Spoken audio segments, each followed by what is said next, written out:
Chapter 38, Fighting Two Mutant Goliaths 01. Lucius POV. Dungeon, 18th floor. The cracks were increasing on the ceiling, and everyone was frightened by the sudden events. I was already aware that something like this would happen, but I couldn't help but ask, "Isn't this floor trembling too much?" I said, looking at the unstable landscape in front of me that was vibrating much more than I saw in the anime. "What's happening?" "Oh, I'm scared." Adventurers' screams were heard from all corners as the cracks continued to grow. Suddenly, the ceiling showed a shadow of 30 meters and exploded the next moment, breaking along its cracks and hurling a colossal and dark humanoid figure directly onto our floor. That thing began to fall near the forest we were in, making everyone look wide-eyed at the thing the dungeon threw at us. Crack. The ground exploded with the figure when it reached the floor. Hey, isn't that Goliath? What the hell is happening here? How is this possible? This floor should be safe. How can the boss from the 17th floor be here? Questioning voices were heard throughout the crowd. Once they were our enemies, now they forgot any fights we had with the fear of the unknown. I sighed, seeing the dust smoke rising with the mutant Goliath in the middle. This was a dungeon defense mechanism after Hestia used her divine form, and it detected 3 gods here. Yes, and the chosen one to kill us was Goliath, the monster Rex I killed alone a few days ago, but this one is different from the normal. "Oh, no you are." The Titan's voice exploded. Now, instead of 15 meters like the one I fought, this one had 30 meters, its skin much darker, like pitch. Its regeneration abilities are unbelievable too. Not even Rio and Alphi, the strongest here, can fight alone. Even a level 5 will have great difficulty facing this thing alone. But this was the figure that Bell would destroy, and I would watch. Maybe I would help a little, but just a little. The monster appeared in the smoke after it emitted its sound, further startling the onlookers with the strange Goliath. Smaller monsters from the early intermediate floors began to emerge on the floor and hunt adventurers who were scattered in the forest below the cliff. The floor began to darken as well, creating a sinister scene. Meanwhile, our group was watching what was happening on top of the cliff. What should we do? Should we help them? Someone from us asked, seeing adventurers being cornered by the monsters that began to appear and Goliath breaking the ground with every step towards them. "We should help them." Bell spoke, gaining everyone's attention. "Do you really want that, Bell? They tried to harm you." Rhea questioned. "Yes, let's help them." Bell, a boy with a pure heart, agreed, and I sighed, already foreseeing this scenario. However, something more happened, something that shouldn't have. Krayak. My attention shifted with the sound of more cracks, and it went directly to the ceiling again as more cracks began to appear like it happened with the mutant Goliath. What the hell is this? This shouldn't be happening. I shouted, a little surprised and cautious, trying to understand why the ceiling is breaking again. Then the ceiling starts to break again, and another figure exploded and came falling to the ground. My eyes were stunned by the next events. It wasn't one Goliath now, but 2. This was nothing like what I witnessed in my past life.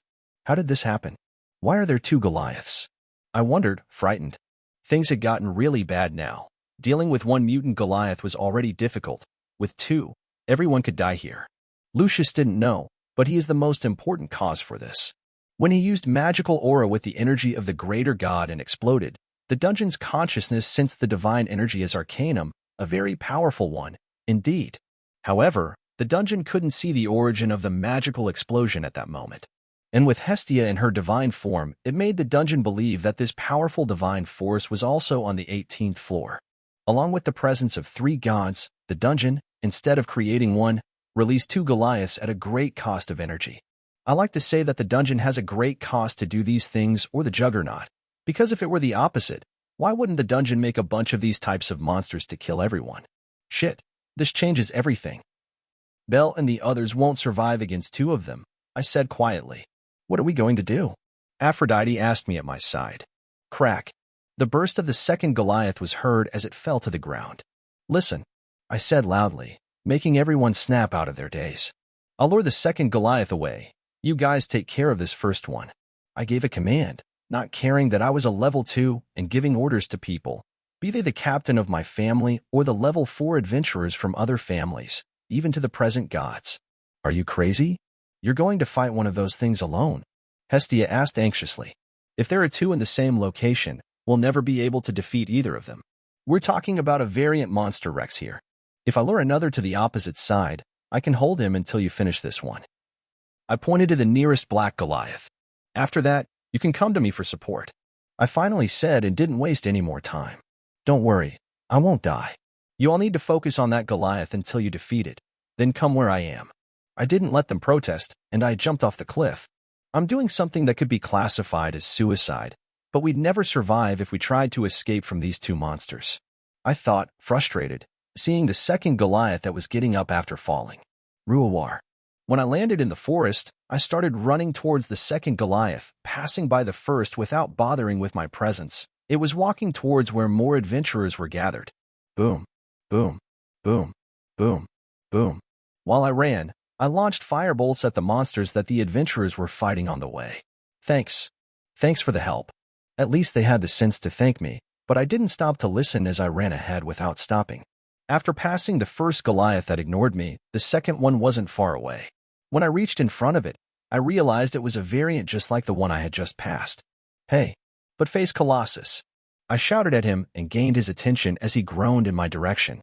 Aro, no yar. His roar near me made me cover my ears with force, cursing him while my eardrums almost burst. Damn it, that annoying noise. I exclaimed to myself as I cast a healing spell on my ears to recover from that irritating scream. Let's see how you react to this, I said as I prepared to test it. I raised my hands and began to launch fire at his head. Boom, boom, boom. Aro, no yar. Well, that annoyed him quite a bit. He started stomping in my direction, and I began to run away from my friends while casting firebolts at him to divert his attention from the other fight and focus solely on me, who was moving away from the scene. Crack, boom, boom, crack, boom, boom, crack, boom, boom. Basically, it was a cat and mouse game here. He walked while I ran away and threw fire at him. I knew I couldn't defeat this thing, not without a charged skill like Bel's Argonaut combined with the Kratzo magical sword. My spells didn't even affect him, making me wish I had some super powerful spell here, but I couldn't demand anything. It's impossible for me right now, I recognize that, but I could distract him, and with the help of everyone else after they defeated the first Goliath, there was a chance we could win the second one too. I didn't ask for help, not because I didn't want to, but I knew they needed everyone focusing on that first mutant Goliath if they wanted to beat him. Boom. Crack. The damn thing was quite persistent, even for its slow reaction speed. Crack. While running, I heard a strange noise suddenly and looked back to see the damn thing ripping a giant tree out of the ground like a human picking up a cat. HY, you've got to be kidding me. I shouted frustrated. One thing is to run from him trying to crush you with his feet. Now he has something in his hands, large enough to hit me. This changes things, and I'm in danger now. Boom. Boom. First, I thought he would use the tree as a club, so I shot the tree to see it burn in his hands, but that only worsened my situation because he did something I didn't expect. In the midst of the fire that inflated in the wooden leaves, the goal was thrown at me after leaning and throwing.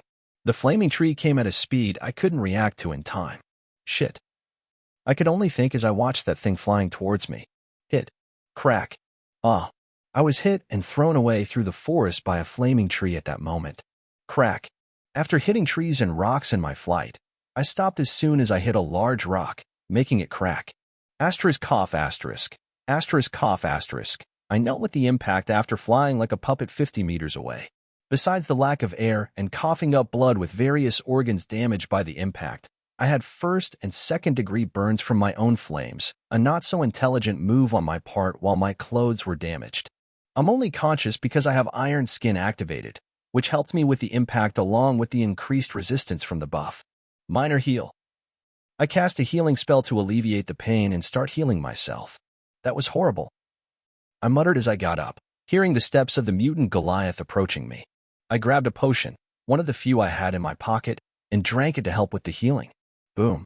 Boom. Taking some of the mutant Goliath's attention away from me, I wanted to see how the others were doing in their fight while I healed and waited for this damn thing to approach. Other explosions echoed in the air in the distance. Bel's group started fighting against the monsters and that Goliath on that side, and the fight seemed to be still in its early stages too. If I get hit like this a few more times, I'll be dead for sure. Healing wouldn't completely heal me from an attack like that, and my potions are running out, I thought frustrated. Crack. Crack. Seeing the Titan approaching, I took a deep breath, trying to heal as much as I could before our confrontation. Gravitational spell. Gravitational field. I cast it in the space 20 meters in front of my opponent, and Goliath in the middle of this field knelt, surprised by the increased gravity. It wouldn't hold the Colossus, but it would greatly restrict its movements, giving me more time to recover. I grabbed another of the few healing potions that didn't break with the impact of the tree and drank it, recovering better from the damage. Even with my minor healing spell and that potion, they weren't effective enough to completely heal me yet. Raising a hand, a magic circle formed in front of me, and a creature emerged from it. As I had become unconscious due to Riviera, my summoning was cancelled with Riekling, making him disappear a day before. Riekling, who appeared, was startled when faced with the humanoid monster of 30 meters in front of him. Riekling, I need your help here, I told him. It wouldn't be very effective, but every extra second that this Goliath was distracted was a chance to heal faster and have time to think about how to get out of this situation. How am I going to face this thing? I wondered as I saw that Goliath was struggling to approach due to my spell. Once again, he grabbed a tree, not as large as the last one, and I didn't make the same mistake of setting it on fire as last time. When he started preparing to throw it at me, I ran to dodge and protected myself at a distance as the increased gravity slowed down that throw a bit. The effect of the gravitational spell was still working, but it wouldn't last long because I couldn't feed it with mana from this distance. Riekling approached the Colossus, knowing he would die, and waited for the gravity spell to stop to throw small stones. This would give me a few seconds of distraction, something I would be very grateful for if I survived this. Knowing that I didn't have any spells to destroy this thing, not with its surreal self-regeneration, I started looking around to see if there was anything in the environment that could help me in the fight. After being hit for the first time, I knew I had underestimated this thing and almost paid with my life at that moment. I could still die before my companions and family reached me with Goliath throwing trees or even rocks at me. That's when I looked at the cracked ceiling and realized something. I couldn't break the crystals in the ceiling, but the cracks made by the black Goliaths had significantly weakened the crystals. Chapter 39. Fighting 2 Mutant Goliaths 02. Chapter size, 2,585 words. Lucius POV. Dungeon, 18th floor. Seeing a possible solution to my problems, I started running in the opposite direction again. The Goliath managed to break free from my spell and crushed my Riekling with its feet as it got irritated by the pebbles thrown at its leg. I could still hear Riekling's frightened cry, a distant HE. Without wasting time, I cast another magic circle while having an advantage of 50 meters of distance, summoning Riekling again. He was angry now. I know, but I still need your help, my friend. I can't face this thing, and I need all the distractions I can get. I argued, and my goblin nodded. As my goblin advanced toward him, he lifted another tree from the ground, preparing to strike me as I moved further away. Gravitational spell, gravitational field. The tree came toward me, and I quickly cast a gravity spell to slow it down in front of me, which helped because it changed its course slightly, inclining toward the ground. Boom. Jumping, I managed to avoid the impact, but it didn't seem to stop him. He was persistent in throwing trees directly at me, so in the next few minutes, I was dodging many of them, thrown in my direction, and ended up being hit by some. The speed of the trees was beyond my agility, and Riekling didn't last long in his distractions. Nevertheless, after using another potion and various healing items with immense pain from some broken bones, I reached the location I wanted while fleeing from that damn creature, exactly below one of the enormous crystals. Thinking it was the only way to save myself from this situation, I pointed my hands upward and began to shoot flames into the air. Flames. Flames. Flames. Flames. Flames. The sound of flames echoed throughout the place as fireballs shot from my hands directly toward the ceiling. It was at this moment that I heard the ringing of bells, imagining that Bell was preparing for the final blow on the Goliath he was fighting while holding a magic sword. At this moment on the dark floor, two sounds stood out, emitting a glow that could be heard and seen in the midst of the darkness and the buzzing of monsters. Both drew everyone's attention, one of them being Bell's charged ability, Argonaut, which shone brighter with each toll of the bell. The other was heard from a distance by most adventurers and gods, but it was the one that surprised everyone the most because the flaming glow of crystals being hit on the ceiling over 500 meters high illuminated the darkness of the floor. The first question about the crystals was why the ceiling was being bombarded with fire, something that made everyone look up with the same question. However, it didn't take long to understand whose spell it was, as everyone in the confusion saw a human in the middle of the attack. While everyone observed, in the midst of the attack, there was a human stopping occasionally to cast the spell, dodging trees flying in his direction. Faster! Break faster! I shouted as I launched numerous attacks while Goliath approached, throwing trees. I was fortunate that my spells did not lose attack power, no matter where I shot them. He ran in a straight line, so a distance of 500 meters in height was not a significant challenge for my firebolts. Seeing Riekling being crushed from a distance for the 8th time, I summoned him every life to give me some advantage. Even though I couldn't do much, holding the Goliath for a few seconds, irritating it, was very useful here. Breaking free from my thoughts, my instincts suddenly screamed at me, and I took my eyes off the crystals, which I had been looking at to gauge my progress. I saw a tree flying at high speed toward me. Hit. A tree he threw hit me again, and I flew a few meters, interrupting my progress with the crystals. However, I quickly got up, used healing magic, and took my last intact potion to refocus and shoot at the ceiling. I wasn't in the mood to stop while putting another gravitational field in Goliath's path. Boom, boom, boom, boom, boom. Faster! I shouted as I waited for the crystals to break. Boom, boom, boom, boom, boom. There were no good results in my progress as I attacked because they showed no signs of breaking yet, and Goliath was already on top of me, ready to crush me with its feet. Asterisk kaboom. Asterisk. A small explosion with green flashes shone on the other battlefield amid the darkness of the floor. I knew that this attack belonged to Rio, so Bell was almost ready to use his attack on the other Goliath. Dodge. Crack. Dodge.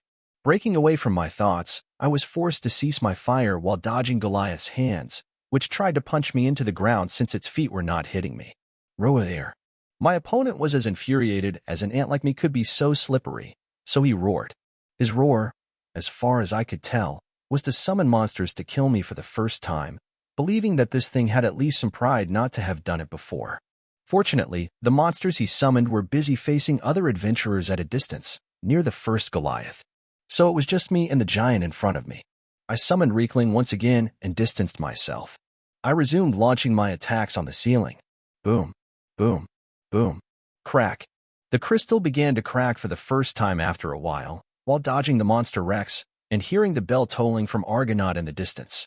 I need to keep going, I said frustratedly as I flew a few meters after receiving a punch impact. Since I was hit again and had no potions left to heal my deeper wounds, I was struggling to stay conscious after spitting blood. Still, I resumed launching attacks on the ceiling, with my adrenaline as my main source to stay conscious with all my current injuries that my healing magic couldn't handle. I am so close now that the crystals have started to crack. Even in the midst of so many injuries, I can't give up and die here, can I? Boom, boom. Suddenly, in the middle of my attacks, a flash was seen, illuminating the entire floor.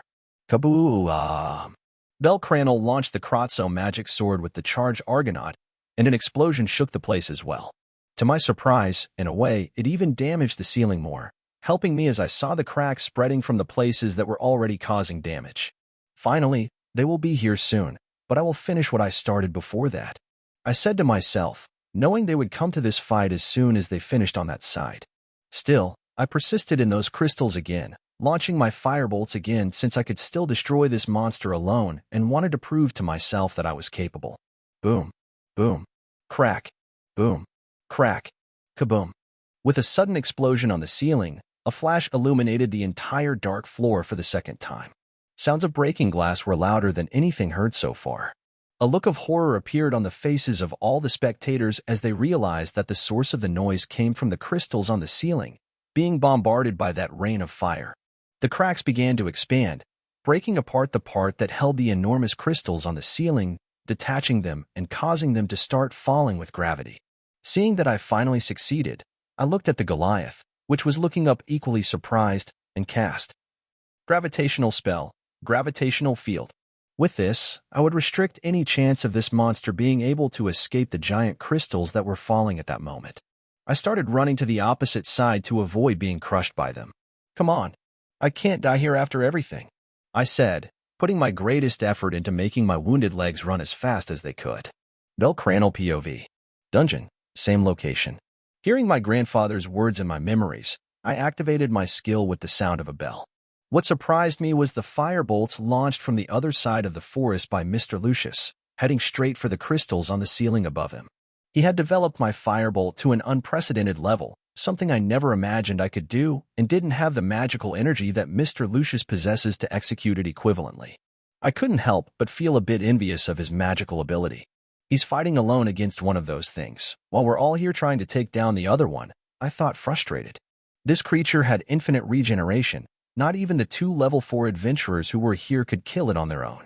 So when I saw my attack ready, I launched it, causing a brilliant light of power, illuminating the entire place. But in the end, the monster was not completely defeated, revealing that only the upper part of its body had disintegrated. However, its crystal was exposed, to the horror of the people watching as the monster regenerated again. I ran to hit that crystal without thinking twice and, with Hestia's dagger, pierced it. Crack. The crystal began to crack as soon as I hit it, breaking it and eliminating the monster completely. Finally, I said with relief for finally destroying that Goliath. Mr. Crannel? Ryu appeared by my side, a little injured after being grabbed by Goliath, but I sighed that she was alive above all. Miss Ryu, we have to go help Mr. Lucius now, I said hastily while the noise of fire hitting the ceiling continued. Suddenly, everyone turned their heads to the ceiling because something happened that frightened us. Kaboom. Crayak. The crystals on the ceiling began to crack, to the horror of everyone on the floor. They were immensely gigantic, and seeing them fall frightened everyone. Crystals started falling towards where Lucius was with the second Goliath. Let's go help Lucius, I shouted and started running without waiting for a response. Ryu and Alphi were already ahead with their level 4 speed as we watched the crystals, over 60 meters in height, falling from the ceiling. It didn't take long for them to fall from 500 meters and hit the ground. We could only brace ourselves for the impact when we saw them hit the spot where Lucius and Goliath should have been. Kaboom. The entire floor shook with the impact of the massive crystals, much stronger than when I struck my opponent with the charged sword magic. Oi, what happened there? Said one of the goddess Aphrodite's adventurers. Let's go. Welf urged, eager to see if Lucius was okay. When we arrived at the scene, there was dust and debris everywhere. At least a diameter of 150 meters was completely destroyed in the area. The crystals were scattered across a large area, with the largest one embedded in the ground, standing 50 meters tall. From what we could see, Goliath had no chance when it was crushed upon impact with the crystals. We couldn't even see its trace or crystal on the ground, likely buried with the main crystal. After today, I was sure the 18th floor would never be the same with the enormous crystals embedded in the middle of the forest. After some time, Rhea managed to find Lucius. He was unconscious and severely injured, 200 meters away from the impact area. Still, he had taken a serious hit from the collision force. I was grateful that he was alive after facing one of those monsters alone. Chapter 40. Returning to the surface. Lucius POV. Dungeon, 18th floor. When I regained consciousness, I felt a strong headache. I was bandaged with cloths, as I could perceive, in various parts of my body. I lifted my head and saw Hestia sitting beside my bed, asking me about everything that had happened. I spoke to make her aware that I was conscious. Hestia, I said calmly. She looked at me, widening her eyes in surprise after seeing me awake. Lucius came in, she shouted, greeting me. How long? I asked simply. It was the first thing I wanted to know. You were unconscious for 2 days, she said. 2 days unconscious. I reflected. I saw some empty vials next to the bed, healing potions that had been treating me during that time. I'm glad you're doing so well. We were so worried, and you were amazing facing that monster alone. We were relieved when you were brought back after seeing all that destruction. Hestia began to talk about the events that had occurred. Without waiting any longer, I got up calmly after casting a healing spell to speed up my recovery and removed all the bandages. With Hestia giving me privacy, I dressed again in my traditional attire, after a spell to make it new and clean. I summoned my goblin again and left the tent with Reekling to the camp. Thank you, my friend. Without you, I think I would be dead now. I couldn't help but thank my friend beside me. He said. I wanted to rest more, but I wanted to see the others before anything else. Since evolving to level 2, I hadn't had a normal night's sleep. The closest to a normal night was when I somehow slept drunk with Aphrodite. Lucius. Welf shouted when he saw me coming out of the tent with Reekling and Hestia, attracting everyone's attention in the camp. Lucius Cohen. Lord Lucius. People greeted me as soon as they saw me. You were amazing, Lord Lucius, defeating one of those Goliaths alone. Not even the 2 level 4s here could do that, said one of Aphrodite's girls. I was lucky to have a crystal on the ceiling because I believe I wouldn't survive otherwise. With Riekling's help, I would be in big trouble too, I said sincerely, pointing to my friend who helped me in such a difficult moment. But it was incredible. You even changed the landscape of the area, said Hitachi Chigusa, a girl from Takamikazuchi's family next to Makoto, pointing her finger at the landscape where the crystals fell. Looking in the direction of her finger, I saw huge crystals on the ground.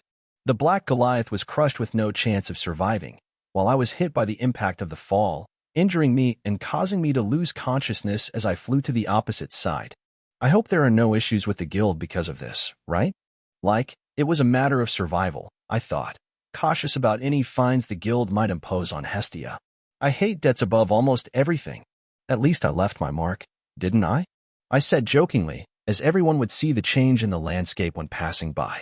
Turning my attention back to the group, people were looking at me with admiration. It was even strange, but I guess it's a normal consequence after what I was able to do. But Lord Lucius, how can you unleash a rain of fire? You cast over 1,000 fire spells. Nicole shouted, and I could already feel a headache coming on. I had shown too much in the fights, and many had witnessed my capabilities. I would be a talked-about subject in the city in the next few days after what they saw happen on this floor. I think this is personal, don't you think? I looked sternly at the brunette girl. I wasn't willing to reveal my secrets like this, especially since Hermes was also watching me intensely.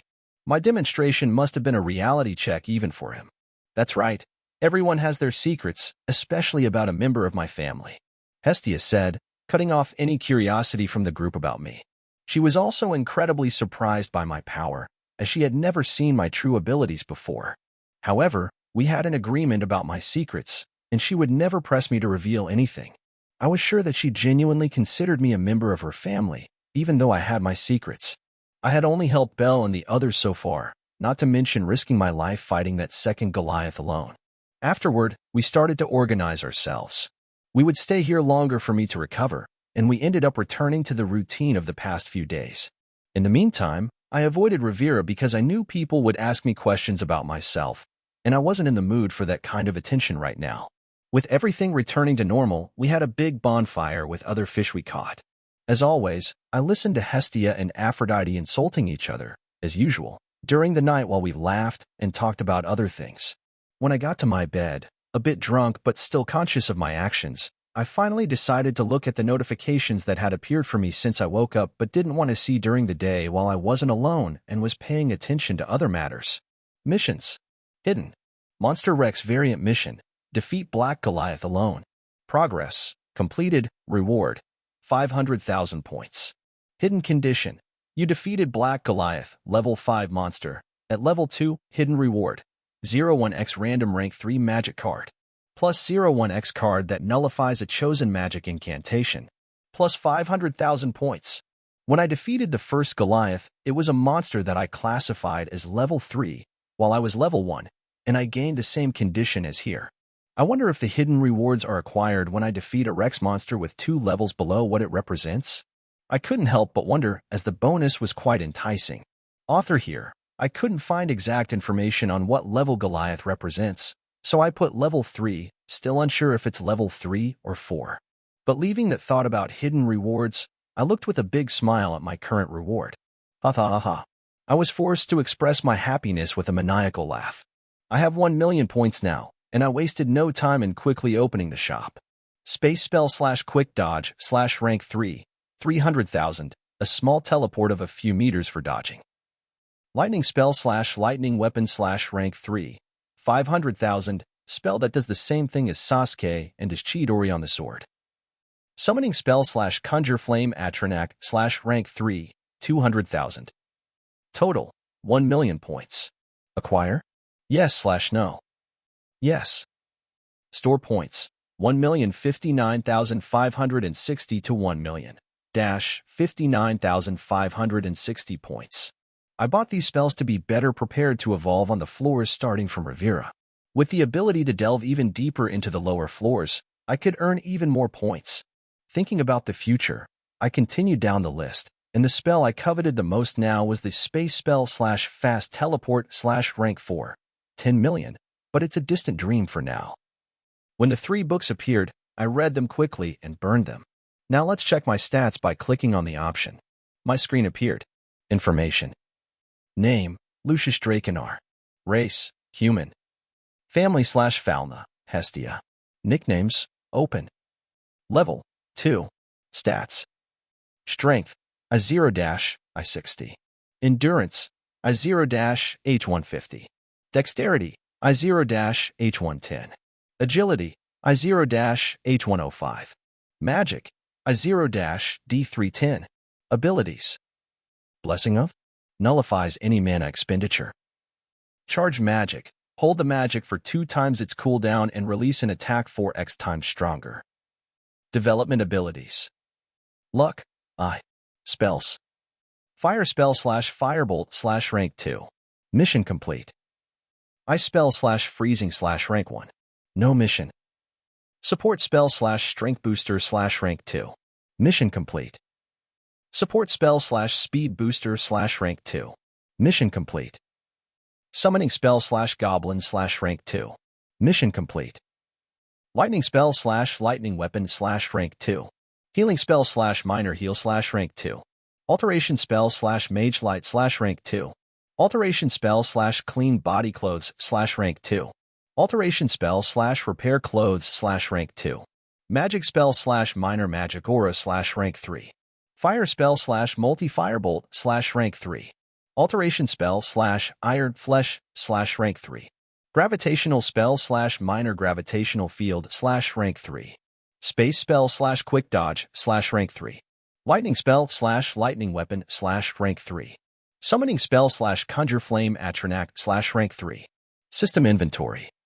02x card that nullifies a chosen magic incantation. 01x random rank 3 magic card. It was a great evolution for a day of fighting.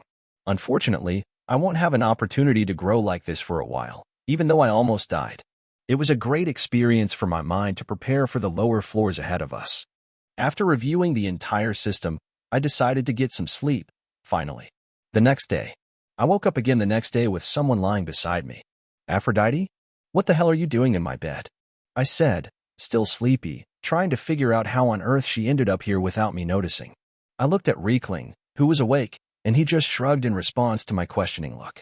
It could be an assassin. I would be dead. I thought, a bit frustrated, even though there was a beauty in my arms. Lucius Cohen. She said sleepily.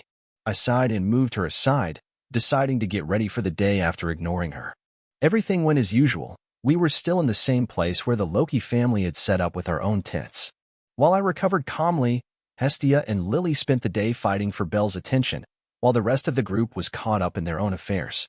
I talked to Welf about my weapon, but unfortunately, I lost the materials I collected on the floors to create a lightning-resistant katana in the explosion along with Riekling's death. Strangely, Hermes overheard this conversation with Welf, and he offered to buy those materials in exchange for my help with the Black Goliath. I declined, of course, but he was so insistent that I ended up accepting cautiously. You can't trust this god, and I can't fathom what schemes are running through his head in every action. After that, I spent the day trying to do anything to distract my mind.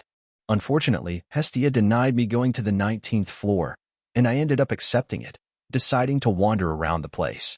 It was late in the afternoon when I had nothing else to do, so I decided to walk through the forest and take a bath in the stream. Riekling stayed at the camp, being squeezed by the Aphrodite family girls, and that goddess also disappeared without anyone knowing where she went, but no one worried too much, knowing that she could take care of herself.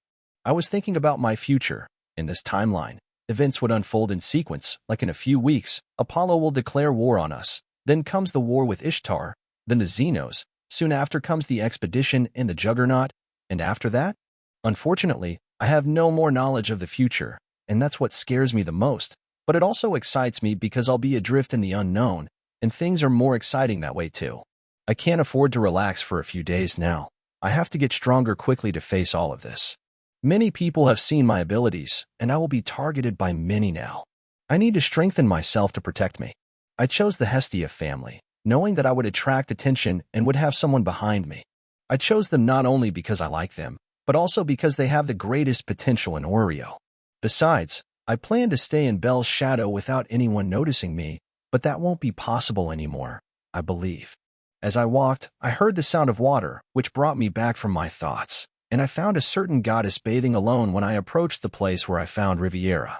I decided to relax here, even though I have a spell to clean myself. I can still enjoy taking a real bath here before returning to the surface. I lifted my face, looking in the direction of the sound that caught my attention. There was Aphrodite, and she noticed me too. Without any shame, she began calling me. "Lucius Kun," shouted the blonde goddess when she saw me walking to the river in a very seductive tone. "Aphrodite? HM? I see you're quite comfortable," I said with a smile, watching the goddess who didn't care about being naked in front of me, and I enjoyed the divine sight. "Lucius Kun, I see that you're not as shy as that other boy in your family," she said, probably referring to the event when Belle and Hermes spied on them bathing a few days ago. This goddess was now flaunting her curves without a hint of shyness, but her face was a bit flushed. She was teasing me, thinking I'd have the same reaction as Belle. "A beauty to admire, goddess Aphrodite," I said without taking my eyes off her. "If she's flaunting, then I can admire," I exclaimed mentally. Her beauty and body, except for Riviera, surpassed any woman or goddess I had ever seen. Maybe not having Demeter's bosom, but still very beautiful. It was a very gratifying sight for me. I can be a bold scoundrel here since I'm being provoked. She laughed at my words. "This goddess likes your tone, Lucius Kun. Why don't you come in and enjoy this goddess then?" she said provocatively, winking with one of her eyes, but her cheeks became a little more flushed. Being the goddess of love, beauty, desire, and fertility, she would obviously be an open and experienced woman, as bold as Freya, a contradiction when compared to Hestia or Artemis, despite the trio being close friends. Despite always teasing each other. I didn't need to waste much time before jumping into that water naked and starting to touch that divine girl with lust, taking me away from all future concerns at that moment and just having some fun with Aphrodite. The next morning, we quickly prepared to leave after the camp was completely packed up. Then we began to return and climb to the 17th floor with the goal of reaching the surface. Strangely, there were almost no monsters on the intermediate floors, concluding that, with the 2 black Goliaths produced by the dungeon, it took some time without generating monsters that would normally populate the corridors, leaving them clean and quiet. So, we easily reached the dungeon's hall on the surface without any complications. Of course, the problems only appeared after that. First, we went to the guild after being approached by Ganesha family patrols, as the guild itself sent them, so that we could explain why gods were in the dungeon. I had to report how I changed the landscape of the 18th floor forever. Chapter 41, Guild and its Bureaucracy. Lucius POV. Babel Tower, Guild. Passing through the gates, people had already received the news of what happened in Riviera by the looks they gave us as we entered their fields of vision in the guild halls. It could also be said that seeing 3 gods leaving with a bunch of dungeon adventurers was not something very common. "What a drag," I grumbled, looking around. "Hey, Reekling, you're going to answer any questions they ask us," I ordered casually. He protested, which made many in our group laugh loudly at that. "I wonder how you managed to communicate with him." Hestia couldn't help but wonder, looking at the goblin. "Reekling and I have a connection. We're partners, and partners understand each other," I simply said to avoid explaining the magical bond between a summoner and a summon. "That's too much of a hassle." Fortunately, she accepted my explanation, looking at me as if I were an idiot, and we continued walking without speaking much. Entering the guild hall, people and staff noticed us as soon as we walked in. "Belkuen." The voice of a half-elf broke the silence as people noticed us. "You're okay. By the gods, I'm so happy," said a genuinely happy Aina to Belle for being well and safe at the moment. Seeing her going to Belle, I ignored it and went straight to my mentor. "Yo, how's it going, Rose?" I said with a friendly smile. "Hello, Lucius. You made quite a commotion down there, didn't you?" she said expressionlessly, and when she did that, it meant she was in a bad mood with me. "Huh? How do you know?" I asked curiously, even though I already figured out why. "Well," she began sarcastically, "the adventurers who have been arriving in the last few days are talking about 2 variants of the monster Rex Goliath appearing on the Riviera floor. But the strangest thing was hearing that a blonde-haired man with a star on his forehead, belonging to the Hestia family, simply decided to change the floor's structure, breaking some of the ceiling crystals and embedding them in the floor, making a permanent change to the place." Then she looked at me seriously. Do you know the paperwork I have to fill out because of this, since this adventurer has been with me for over 2 years, Mr. Lucius? She said without expression on her face, making me feel bad about it. That's complicated. Can I help with anything? I said awkwardly while scratching my head. She looked at me for a while and sighed. No need. Anyway, I'm glad you're alive. They told me you attracted one of the Black Goliaths and fought alone with them. You were clever in breaking those crystals since it's a monster classified as level 5 and hasn't been seen in centuries. Doing that at level 1 was quite risky, Lucius. She scolded me in the end, but I cut her off. Level 2, Miss Rose, I interrupted. Huh? She asked without understanding.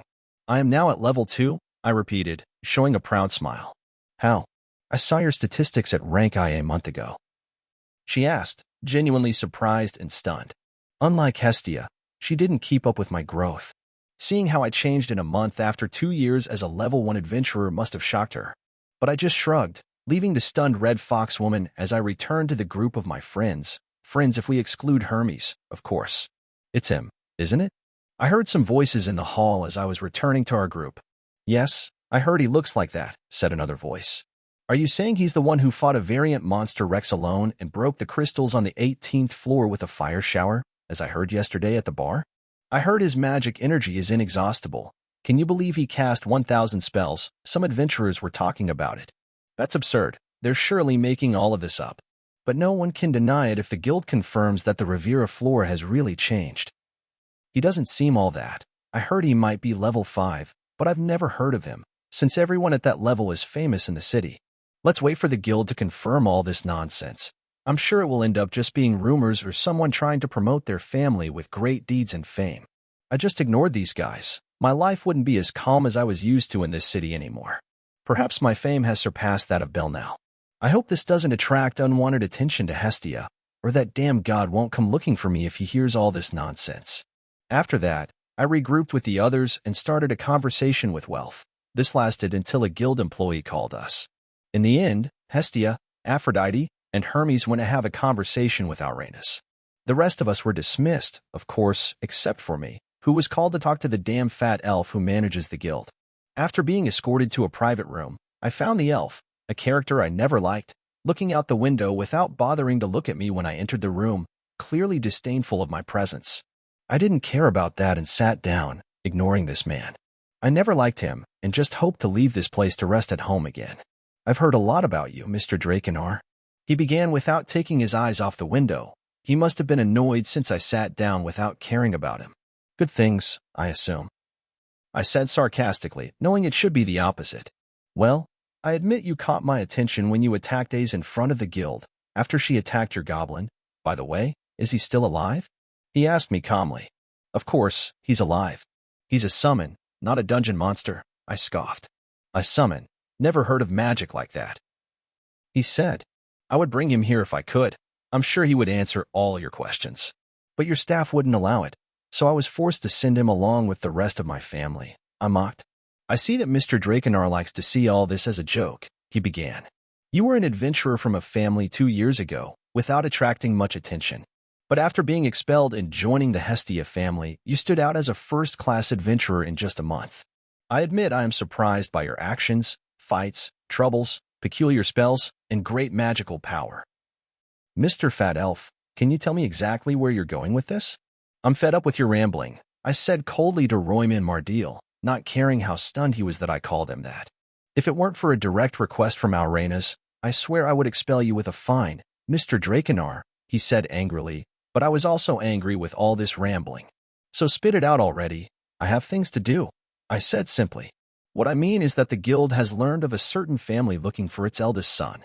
They have offered a great reward for years for their missing loved one. Let's say your last name matches that family's when we reversed your last name. He said these words, and the room fell silent. So they're after me? What a joke, I said out loud, not hiding anything since I was discovered. Tell me, Mr. Elf, what is the guild's stance on that family? I said without using my family. I admit I'm quite interested in the large amount of platinum offered, but I follow Uranus-sama's will, so I will follow his orders and remain silent about it, he said shamelessly. I was a bit surprised that that family was offering platinum. Platinum is the most expensive currency in the world. Equivalent to 1 platinum equals 18,000 valis. I understand, Mr. Royman, although you should thank your God for this as well, since if I had to leave Orario by the guild's order. I said those words with my eyes closed, and when I finished, my eyes opened in a bright amethyst glow. I wouldn't let him live if that happened. I simply said as magical power exploded from my body, causing the arrogant elf to fall backward. What do you think you're doing? He shouted, but the magic surge drowned out his voice. The entire room turned into chaos. All the furniture and papers were in complete disarray as Royman, the head of the guild, was being pressed against the wall at that moment. What is this? What the hell is happening? Who is releasing this magical surge? Are you feeling this magical power? Whose power is this, down there? In the Tower of Babel, many adventurers who were more sensitive to magic were feeling the magical explosion. Stop this. A distorted, almost robotic voice suddenly said as I held Royman. Behind me, a hooded figure appeared with a teleportation that I couldn't even sense. Why should I do that? I was just threatened by a guild employee, I said coldly. I ask that you stop releasing your magic, Mr. Lucius, or I will have to take drastic measures here, said the man with the strange voice. I ended up giving in to this demand. There was no way I could continue with this without retaliation from the guild, and it wouldn't be worth it either. Well, anyway, let me make one thing clear, Mr. Royman. Try to threaten me again. Even though I have nothing against the guild and respect the laws of Orario, I won't stand still if I hear something like that from your mouth again. Try to threaten me or my people, and I will act, even if I become a criminal and an enemy of the guild. I said without caring if there was a man who could kill me right behind me. Fells, the first time we met, though I didn't think it would be so fast. Royman Mardial was now stunned in a corner of the room, trembling a bit with fear.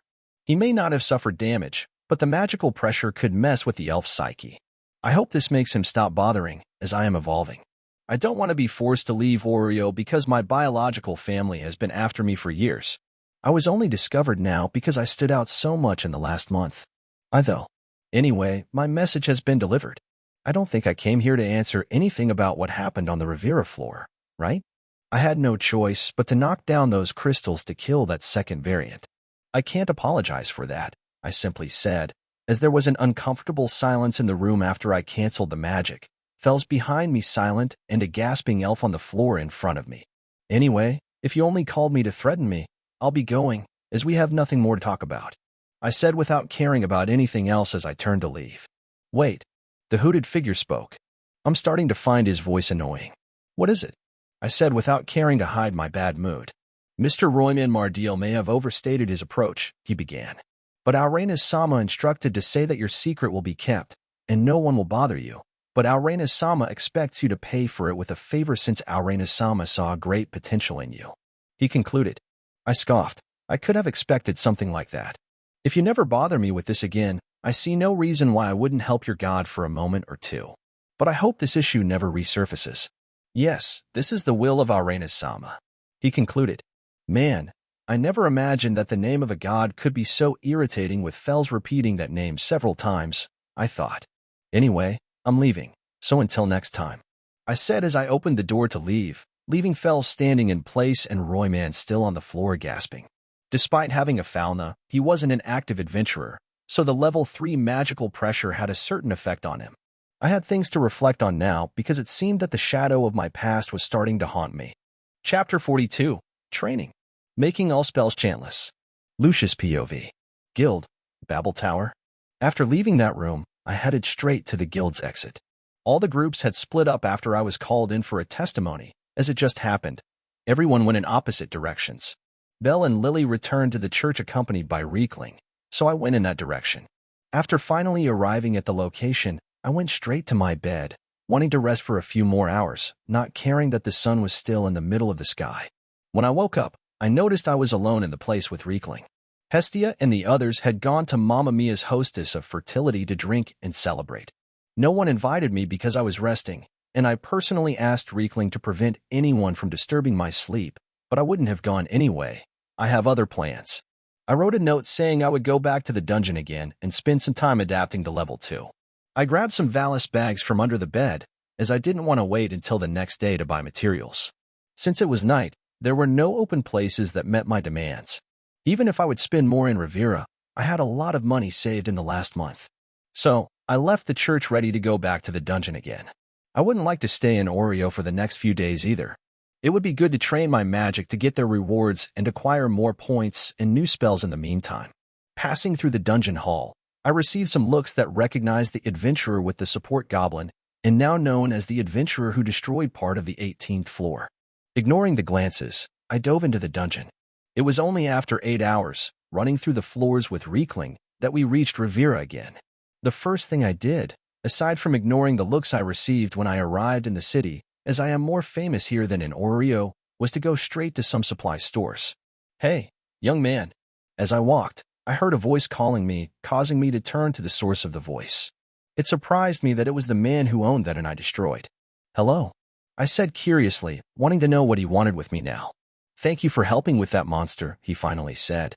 I nodded. Besides the adventurers who wanted to teach Belle a lesson, many people left the city and joined the fight against the hordes of monsters beyond the mutant Goliaths. Of course, this man knew that I knocked down one of those black titans alone while everyone else was focused on the first. After bidding farewell, I restocked my supplies in the city, still under the gaze of the people.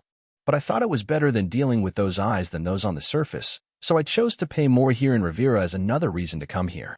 After putting everything in Riekling's bag, which is the main reason people know me because no one says, "Look there, the adventurer with a star drawn on his forehead." Everyone knows me as the adventurer who walks with a tamed goblin as his support, the only one in Orario. I couldn't blame people for thinking that way. Riekling is unique. After finally escaping people's attention, I found a place on the floor and practiced my spells without fighting on the lower floors. If I wanted to replenish my supplies with more money, I could simply go down to the 18th floor and get more magic stones after depleting my stocks in the next few days. While preparing for the next few days, setting up a new camp further away from Rivera or the place where the Loki family settled, I was thinking about Riviera's proposal for arcane arts lessons. She mentioned that I could go to the Twilight Mansion to seek her guidance, but I hit the screw it button on that. I need to get stronger before the war game. I realized I can't wait for things to happen according to my canonical knowledge. I trusted that, and we almost died when a second Black Goliath appeared a few days ago in this location, I said, looking at the huge crystal in the distance that was embedded in the ground like a monument. Thanks to me. Something tells me the war game against Apollo won't be as simple as I imagine, I thought. So let's get stronger, let's train, I said to myself with enthusiasm. I spent the next hours of the day casting the space spell, Swift Dodge. Having it execute with just my thoughts would be a great addition and advantage in battles to avoid enemy attacks or even death. I didn't forget to summon a flaming Atronac and activate my aura as well to reap the rewards of these two spells. I had to keep them on for 200 hours each. The Atronac was a kind of woman surrounded by fire due to her curves and delicate way of moving or attacking, but nothing attractive since her face and body were made of flames. I ignored my summoning and focused on my tasks. 12 hours later, I opened the system. Swift Dodge Mission. Rank 3 Cast 10,000 Swift Dodges. Rank 3 Chant. Space Spell. Swift Dodge. Progress. 8. 640/10. 000. 86%. Reward. The user can use the spell without chanting. I shouted the spell's name every 5 seconds for 12 hours without stopping. My endurance is quite high now, so I no longer have the throat problems I had at the beginning. But I was forced to drink 4 liters of water as soon as I finished. Riekling had already prepared the camp and food for us during this time, so I went to rest and sleep for a bit. A little more practice tomorrow, and I'll move on to train another spell. I plan to get them all without chanting before going to the floors of the Great Waterfall. If there's a monster Rex there, I might even face it alone. If I pick up a few other spells in the next few days, like offensive spells of 1 million points, I had a rank 3 spell card, but I was still saving it for later use. For now, I'm focusing on training the current missions. The next day, I woke up and went to train again. 2 hours later. Swift Dodge Mission. Rank 3 Cast 10,000 Swift Dodges. Rank 3 Chant. Space Spell. Swift Dodge. Progress. Completed. 100%. Reward. The user can use the spell without chanting. That's great. Now let's move on to healing, I said after drinking a little water and turned my attention to another spell. Even without injuries, I could still cast it. I spent 20 hours nonstop shouting my spells, choosing the 3 least flashy ones first. I completed the following in the next few hours. Minor Healing Mission. Rank 2 Cast 5,000 Minor Healing. Rank 2 Chant. Minor Healing. Progress. Completed. 100%. Reward. The user can use the spell without chanting. Lightning Weapon Mission. Rank 3 Cast 5000 Lightning Weapon Rank 3. Chant. Lightning Spell. Lightning Weapon. Progress. Completed. 100%. Reward. The user can use the spell without chanting. Iron Flesh Mission. Rank 3 Cast 5000 Iron Flesh Rank 3. Progress. Completed. 100%. Chant. Alteration Spell. Iron Flesh. Reward. The user can use the spell without chanting. After only 4 hours of sleep, I continued the rhythm the next morning. Unfortunately, I didn't have a spell to make an area silent, something I saw in the shop like Alteration Spell / Sound Barrier / Rank 3, 300,000, creates a spherical barrier up to 5 meters in diameter against sound. It's a spell I wish to get later. I say this because I started training the noisier spells now. Fortunately, no one bothered me these days. I was in the farthest place from Rivera possible. I believe, for them, it was like small echoes heard from a distance, nothing they should be bothered by. Multi-Firebolt Mission. Rank 3 Cast 10,000 Multi-Firebolt Rank 3. Chant. Fire Spell. Multi-Firebolt. Progress. Completed. 100%. Reward. The user can use the spell without chanting. Minor Gravitational Field Mission. Rank 3 Cast 10,000 Minor Gravitational Field Rank 3. Chant. Gravitational Spell. Minor Gravitational Field. Progress. 4 for 20/10, 000, 44%. Reward. The user can use the spell without chanting. On the next day. Minor Gravitational Field Mission. Rank 3 Cast 10,000 Minor Gravitational Field Rank 3. Chant. Gravitational Spell. Minor Gravitational Field. Progress. Completed. 100%. Reward. The user can use the spell without chanting. Seeing that I had my most powerful spells completed, I was relieved. Still, I did it with the smaller ones as well because I could still cast 8,000 spells by the end of the day. I didn't do it out of necessity, just for the luxury of it. In a way, it bothered me to have to speak and chant the spells every time I used them. Lightning Weapon Mission. Rank 2 Cast 5000 Lightning Weapon Rank 2. Chant. Lightning Weapon. Progress. Completed. 100%. Reward. The user can use the spell without chanting. Mage Light Mission. Rank 2 Cast 2000 Mage Light Rank 2. Chant. Mage Light. Progress. Completed. 100%. Reward. The user can use the spell without chanting. Clean Clothes Mission. Rank 2 Cast 1000 Clean Clothes Rank 2. Chant. Clean Clothes. Progress. Completed. 100%. Reward. The user can use the spell without chanting. Repair Clothes Mission. Rank 2 Cast 1000 Repair Clothes Rank 2. Chant. Repair Clothes. Progress. Completed. 100%. Reward. The user can use the spell without chanting. I went to bed satisfied this day. Only my spells with time requirements were left, where I had to leave them cast, running for 8 days straight. Sleeping only 4 hours for the last 5 days, I couldn't leave the Flame Atronak as a permanent summon like Reekling as long as I'm undefeated because it seems there's no advantage for combat summons, only for support class.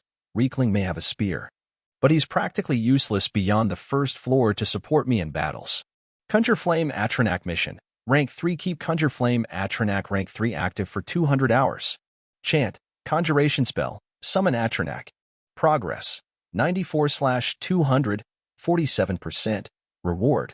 The user can use the spell without chanting. Minor Magical Aura Mission. Rank 3 Keep Minor Magical Aura Rank 3 active for 200 hours. Chant. Magic Spell. Minor Magical Aura. Progress. 94/200, 47%. Reward. The user can use the spell without chanting. Chapter 43, Capital of the Waters 01. Chapter size, 2,718 words. Lucius POV. 18th floor, dungeon. The next morning, I woke up and finished conducting some tests with my new powers before heading to the next floors. I wanted to explore the possibilities of my abilities and gauge my capacity in a few hours, something I hadn't done since acquiring spells without incantations. After my first meal with Reekling, I went to an open area and summoned my new attack summon. Invoking an Atronak on the spot, I commanded it to launch flames towards me. Following my orders, I stood still as firebolts flew in my direction. It was just firebolts. I'm certain that if I used a spell that evolves a summon, costing 5 million in the store, its firebolts would transform into fireballs, a spell 100 times the price of firebolts with destructive power 10 times greater. This would turn it into a formidable fire summon. Looking at it this way, I couldn't help but wonder what would happen to Reekling with this spell, an unanswered question until I laid my hands on it. As the fire blasts were about to be unleashed with a kind of art by the Atronak, gracefully dancing and hovering a few inches from the ground, I simply disappeared when the attack was inches away from me, almost feeling the heat of the small fireballs. I reappeared 2 meters away, testing my quick dodge spell. Atronak, keep attacking. Don't stop trying to hit me until I say stop. I instructed it, and it spun and danced while raising the spell again. While the fire blasts continued to come at me, I tested the quick dodge and tried to adapt to it before going into battle against monsters. I wasn't trying to dodge large spells, giant rocks, or trees coming my way. Instead, with this spell, more like a powerful skill, I could dodge deadly weapon strikes, claws, and teeth aiming to kill me, given my 2-meter dodge range. So, I trained with the Flame Atronak, which tried to hit me in the next few hours while I appeared and disappeared without taking a step, relying solely on my spell.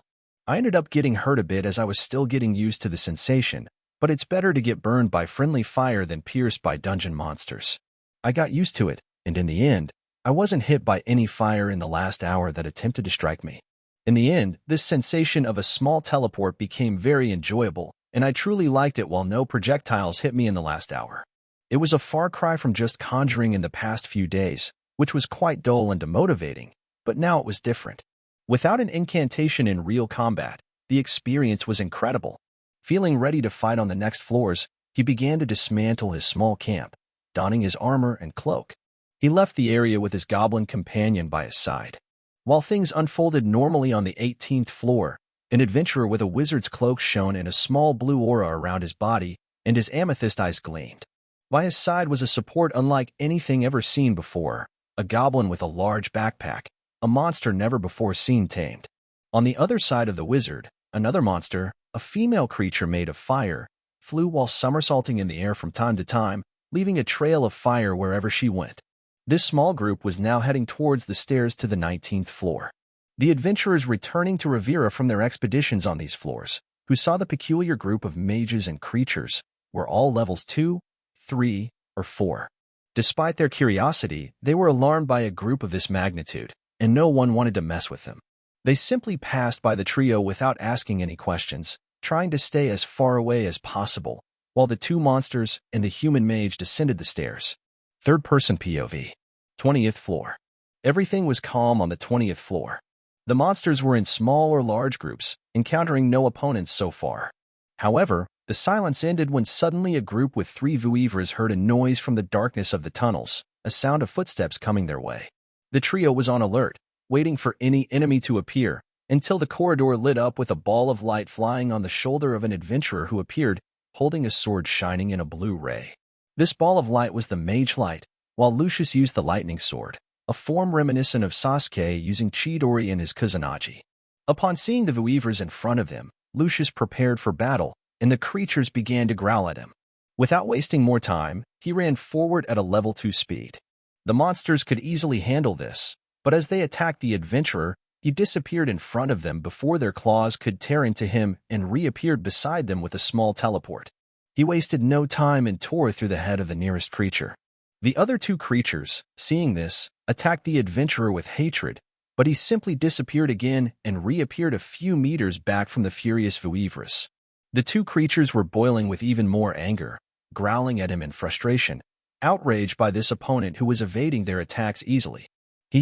Very interesting. Battles are easier if I dodge and get to the opponent like this.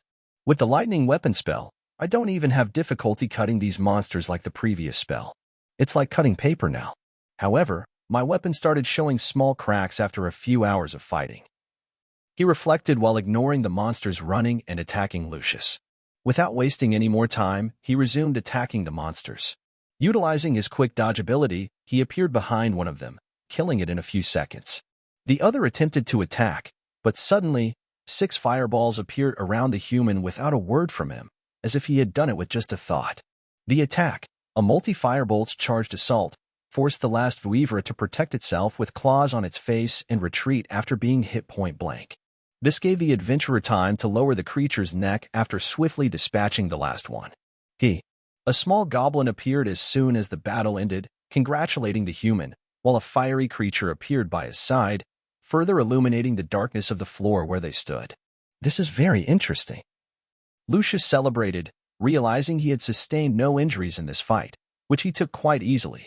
Well, let's continue, he said after Riekling picked up the crystals and started moving forward, with the goblin and the fiery creature following closely behind. Sometime later, the stairs to the 21st floor were found. Notification: you killed one dark fungus from the 21st floor. 21 points added. Notification: you have one dark fungus crystal from the 21st floor. Do you want to convert the crystal into points? 80 points. Yes/no. As always, the crystals doubled the points every 5 floors. If I do the math, I'll be earning 5,120 points per crystal between floors 51 to 55, but it's a bit of a distant benefit. Maybe in a few months if I think positively, he mused aloud as he watched the crystal in his hand disappear, sold to the system. Lucius POV. I continued killing everything that appeared. On this particular floor, there were many groups of monsters, so it was easy to accumulate a lot of points by using magic. My fire machine gun multiplied because now 6 fireballs are summoned around Lucius with the multi-firebolt spell after being charged. I don't need to raise my hands to aim, as I can materialize the spell in the space around me and launch it every second with a single thought about the spell and the target. The fireballs explode where I think. With the skill charge for 2 seconds using my charged magic ability, the balls have the power of 24 firebolts when launched, extremely overpowered.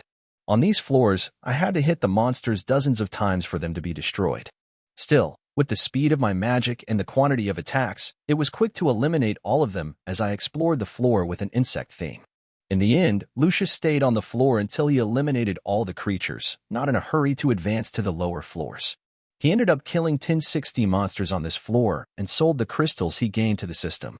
Notification: you killed 1060 monsters from the 21st floor. 22,260 points added. Notification: you have 1060 monster crystals from the 21st floor. Do you want to convert the crystals into points? 80 points each. Yes/no. Yes. Notification: 84,800 points added. Lucius POV. I managed to get over 100,000 points here in 10 hours on this floor, killing many hordes in groups.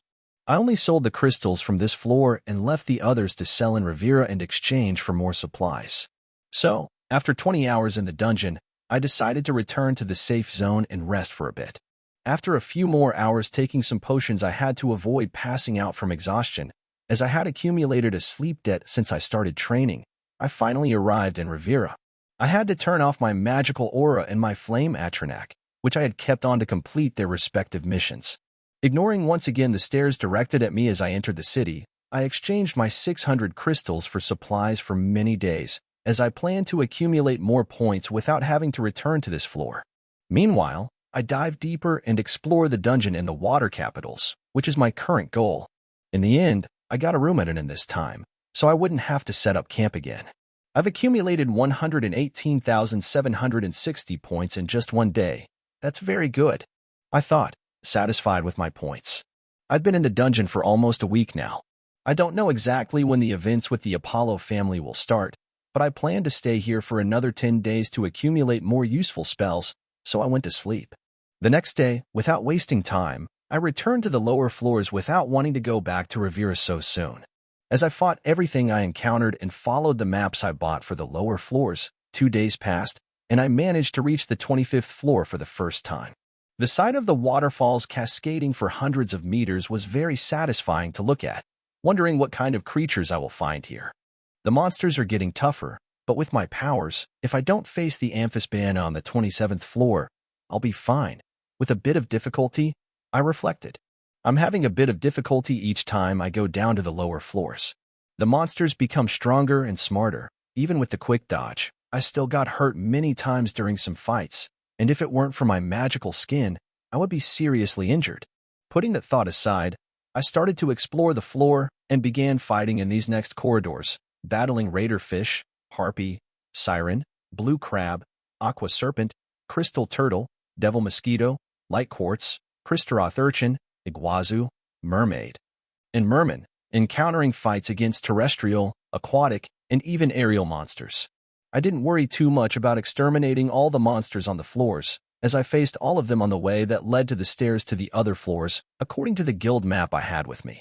Since leaving Rivera, I descended to the 26th floor, where I am now, and encountered a problem, which was resting for a few hours. There were no safe zones on these floors.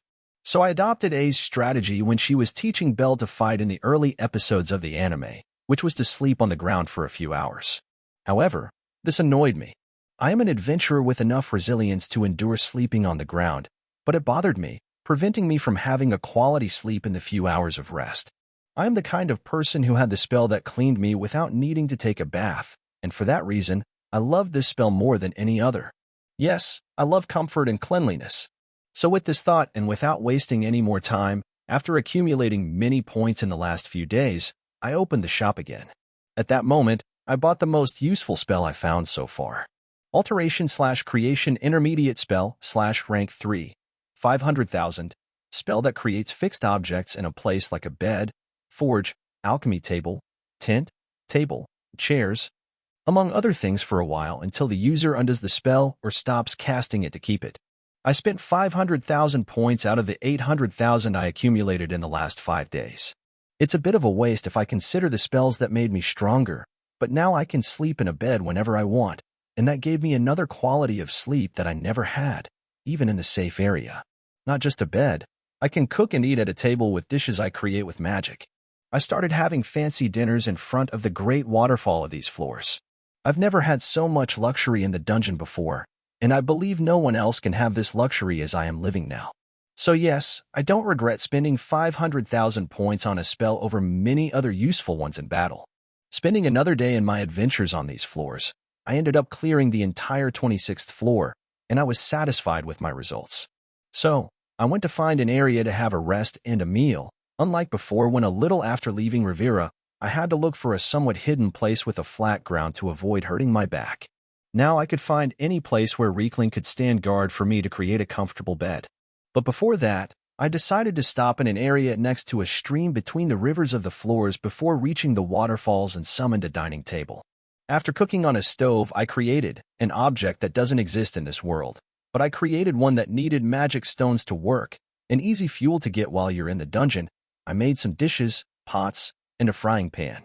I used spices and oils that I bought in Rivera to make a beautiful dinner with Riekling. And while I was peacefully enjoying the meal with the landscapes of the floors with all that water flowing and falling, Riekling doesn't need to eat or sleep. He eats sometimes just for pleasure, so he ended up joining me for dinner because of the pleasant taste of the food I prepared.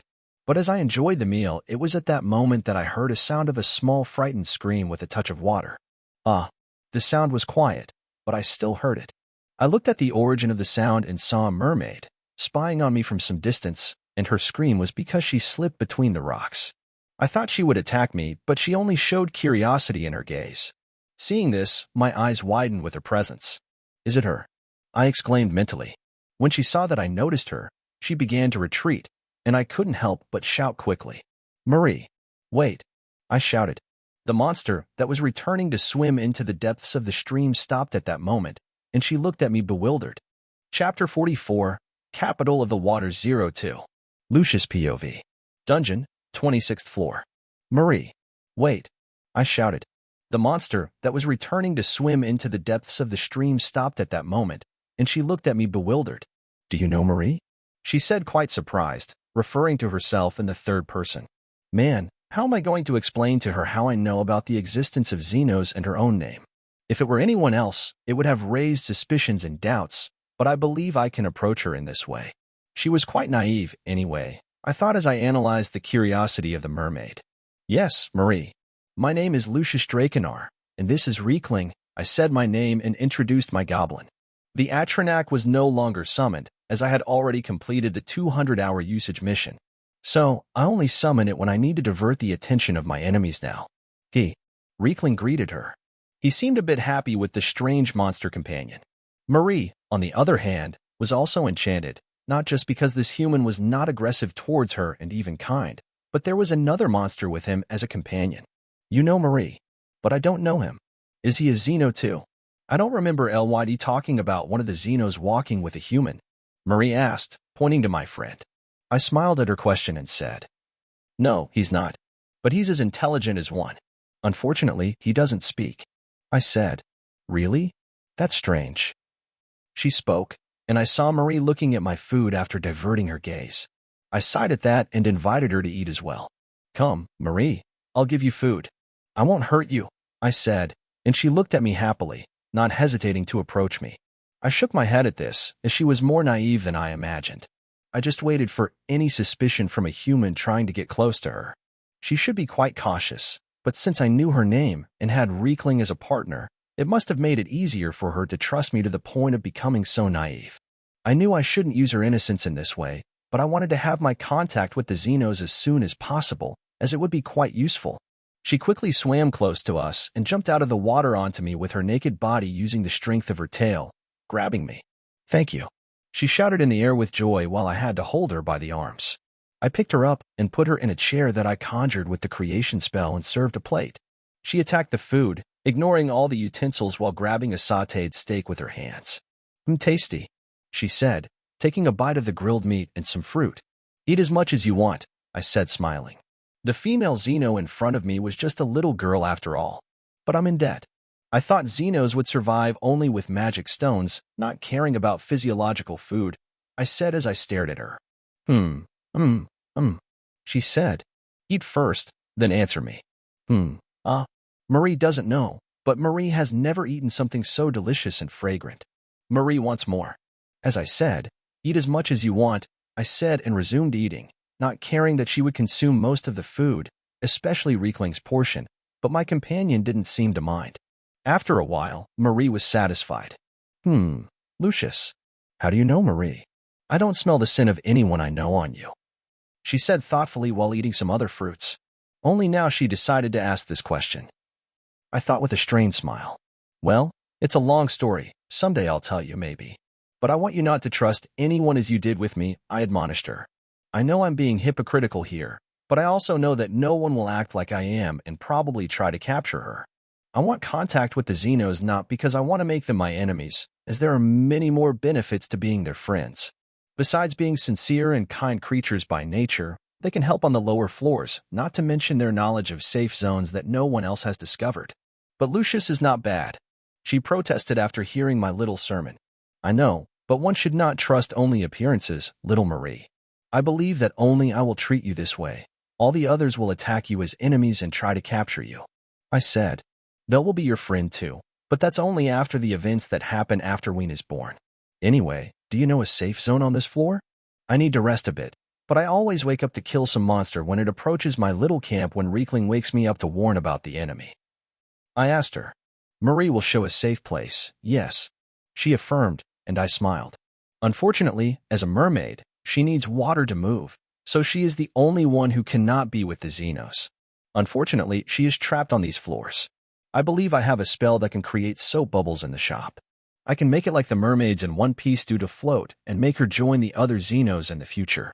Even though she has regular visits from her companions, it is very dangerous for her to stay here alone, not to mention the loneliness, I said mentally. She's just a girl. It's a bad sight to see her here alone. After finishing dinner, I followed Marie and killed some sirens that flew towards us. Marie led me to a waterfall where there was a safe entrance and a large area to rest. I thanked her for that. Having a place like this would let me sleep peacefully and recover all my days here. I summoned my bed, and Marie joined me quickly too, as she had never felt something as soft in her life as a bed from the 21st century from Earth. I said I could summon another bed for her, but she found it too comfortable here with me to want to leave. So, I finally fell asleep without worrying about monsters appearing while there was a mermaid sleeping and hugging me beside me. After a 10-hour sleep, I got up and started preparing for another day of hunting. Marie was sad that I was leaving and couldn't accompany me during the day, but it was safer to stay away from the corridors. I think it's time to use that random spell card, I thought after opening the system. I clicked on the card to receive my new spell. Notification. You used the random magic card rank 3. Illusion/clairvoyance spell rank 3 shows the way to the current goal. Acquired. That's really good. I couldn't help but celebrate as well. With this spell, I could never get lost in the dungeon again. I could even find hidden things if I concentrate and know of their existence. For example, if I want to enter Gnosis, I can use this spell, and it would lead me to the nearest key. This works for anything in my memory or that I know of the existence where I want to reach. I can have this spell as my guide. It will create a shorter light path to reach, very useful in the dungeon because I will never get lost again. So, I spent my next 5 days around these floors, acquiring points from the system and improving my physical abilities. In magic, I've already reached SS. I'm compared to a level 4 in magical quality. In magical battle feats, I would easily fight with a level 5 if I can keep my distance from him. I'll be going, Marie, I said to the mermaid who was quite sad now. For some reason, no Xenos appeared in the last 5 days to visit her. So, I was her company on those days when I stopped to rest and eat. She showed herself to be a very cheerful girl. I even had her wear a bra because girls can't show their bodies like that. I left plenty of leftover fruits and left Marie's safe zone after saying goodbye to the sad mermaid. Using my clairvoyance, I began to take the shortest path to the surface. Everything went smoothly during this time. I didn't come across any adventurers or groups, but I heard battles in the distance and didn't approach. I didn't want contact with anyone on these floors, as it was difficult for contact and crossover between second-class adventurers, levels 2, 3, or even some level 4s. But that didn't last long because it was on the 23rd floor that I came across something unexpected. I was walking with Riekling towards the stairs to the upper floors when I was approached in a clearing with a lot of vegetation since the theme of these floors was insect-like. Riekling, stay behind me, I said when I suddenly stopped in this clearing. Everything was very calm, but I had new abilities now that could show me things I hadn't seen before. I acquired the spell, Alteration Spell / Detect Life / Rank 3, which helped me see hordes and dangers in my path and even behind the dungeon walls. I couldn't be ambushed using this ability. Unfortunately, there is a limit too. I can't see when the dungeon spawns monsters from its walls, but still, only this way to be caught off guard by a horde of monsters. I earned a lot of points on the 26th floor to buy these support spells. The magic stones gave me 160 points each from the 26th floor onwards, and with a nearby safe zone, thanks to Marie, I hunted many monsters between floors 26 and 27 without entering the boss zone. Another spell I acquired during this time was Soul Spell / Soul Trap / Rank 3, which makes my points for magic stones increase by 33% when I put a part of the monster's souls into their own stones using the spell when I finish them up to 60 seconds after death. Now, I was here on the 13th floor. Through the detection spell, I saw 10 red auras 50 meters away behind rocks and vegetation. Come out. I can see all 10 of you, I said calmly, and 10 people I didn't think I would encounter today appeared. Long time no see, Lucius Cohen. One of them said. I looked at these 10 people. I knew them very well since they are from my old family. Chapter 45, Fighting Against Your Old Family 01. Lucius POV. 23rd floor, dungeon. Long time no see, Lucius Cohen.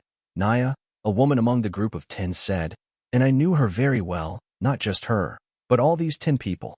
This woman's name was Karina, and she was the second most powerful member of the family.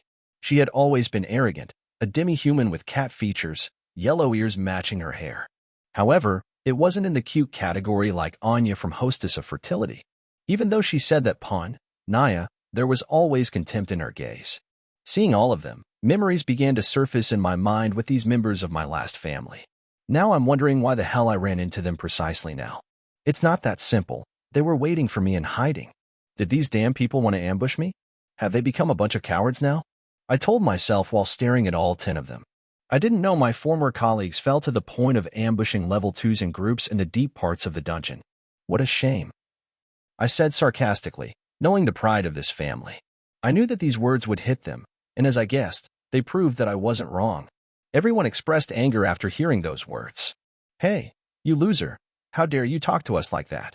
Said one among the level 2 adventurers. Oh, and what were you doing hidden behind that rock? By any chance, scratching your butt, right? I asked with a smile. He just growled but didn't say anything more, just like the others. Tell me, Karina, why are you here? Didn't Heimdall-sama expel me from your family? What do you want with me? I'm not in the mood to waste my time with you, I said in a serious tone. I didn't show fear even though I was at a numerical disadvantage. It was one against many members here. There were 2 level 3s and 8 level 2s. Did you hear that? Hug? I wonder where our Lucius went and when he became so bold and confident. She said playfully while looking at the small man beside her. He's not the Lucius we knew anymore. Somehow, that trash became level 2 in just a little over a month from our investigation. Besides, he can detect us from a distance. I wonder how? I don't know, but he has some interesting abilities now, said Hug, the level 3 dwarf. It's true, she said thoughtfully, then turned to me again. You know, Lucius Kuin, Heimdall-sama is quite upset. I finally reached level 4 3 weeks ago. This information surprised me a bit. So, she's now level 4? That complicates things here. Moreover, the Heimdall family now has 2 level 4s, making it a family not to be taken lightly. And just as Heimdall was finally gaining the spotlight that his family was growing, however, the newest goddess of Orario, Hestia, is suddenly becoming very famous. First, she made Heimdall lose his popularity suddenly and made us fade into obscurity about our recent rise to an adventurer who broke the level 1 to 2 record several times faster than the former record holder, she said and continued. After that, to worsen his mood, the member he expelled from our family, who was considered a pariah, joined the goddess Hestia's family shortly after and began to become very famous with rumors of strange feats. First, he tames a goblin and turns it into a support. Then comes the news that some members reported he fought a Goliath alone, using various spells without going into Mine Zero, and defeated it while still at level 1. This was observed by members of our own family. Later, a rumor of the same adventurer fighting a Goliath variant alone and defeating it after bringing down the crystals from the ceiling on the Rivera floor. She said, licking her lips as she used to do in my memories when she saw something that interested her. Now, a few days ago, news came out that he recently reached level 2, which was quite shocking for us. You were in our family for 2 years, and after just a little over a month out, you level up in another family? Do you know what rumors are circulating among the gods? Lucius Cohen. Some gods are saying that Hestia is doing something with her children, as both are breaking records. You may have been an adventurer for 2 years, but we are sure that your stats were at rank I when you were expelled. She finished with a sadistic smile, and anger was beginning to explode in me the more I heard her words. Enough talk, Karina. I don't think you're here to gossip about me and your family. Don't beat around the bush, and tell me what you want with me. I growled. I was already losing patience with them. If they want to fight by provoking me, then they'll get one. He. Riekling muttered while shrinking beside me after hearing my mood. Well, you've really changed, Lucius Cohen. You no longer have patience and don't mind being questioned by a level 4 adventurer? I like you more like this, to be honest. She asked, enjoying my mood and continued speaking. You disappeared from the city for 2 weeks, so our god, Heimdall-sama, asked us to form a team to search for you with a small group and escort you back to our family headquarters. She said calmly. As far as I no longer belong to your family and don't follow the orders of the god Heimdall anymore, I said in a cold tone. Well, Heimdall-sama gave us the order that if you refused, we can take you by force. She threatened me. You talk as if you could leave the dungeon with a hostage without the guild noticing.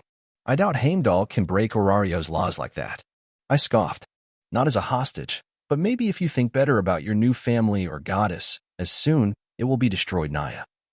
She finished her sentence with the same sadistic smile. I knew at that moment she was threatening and referring to Apollo's attack and the war game that will happen.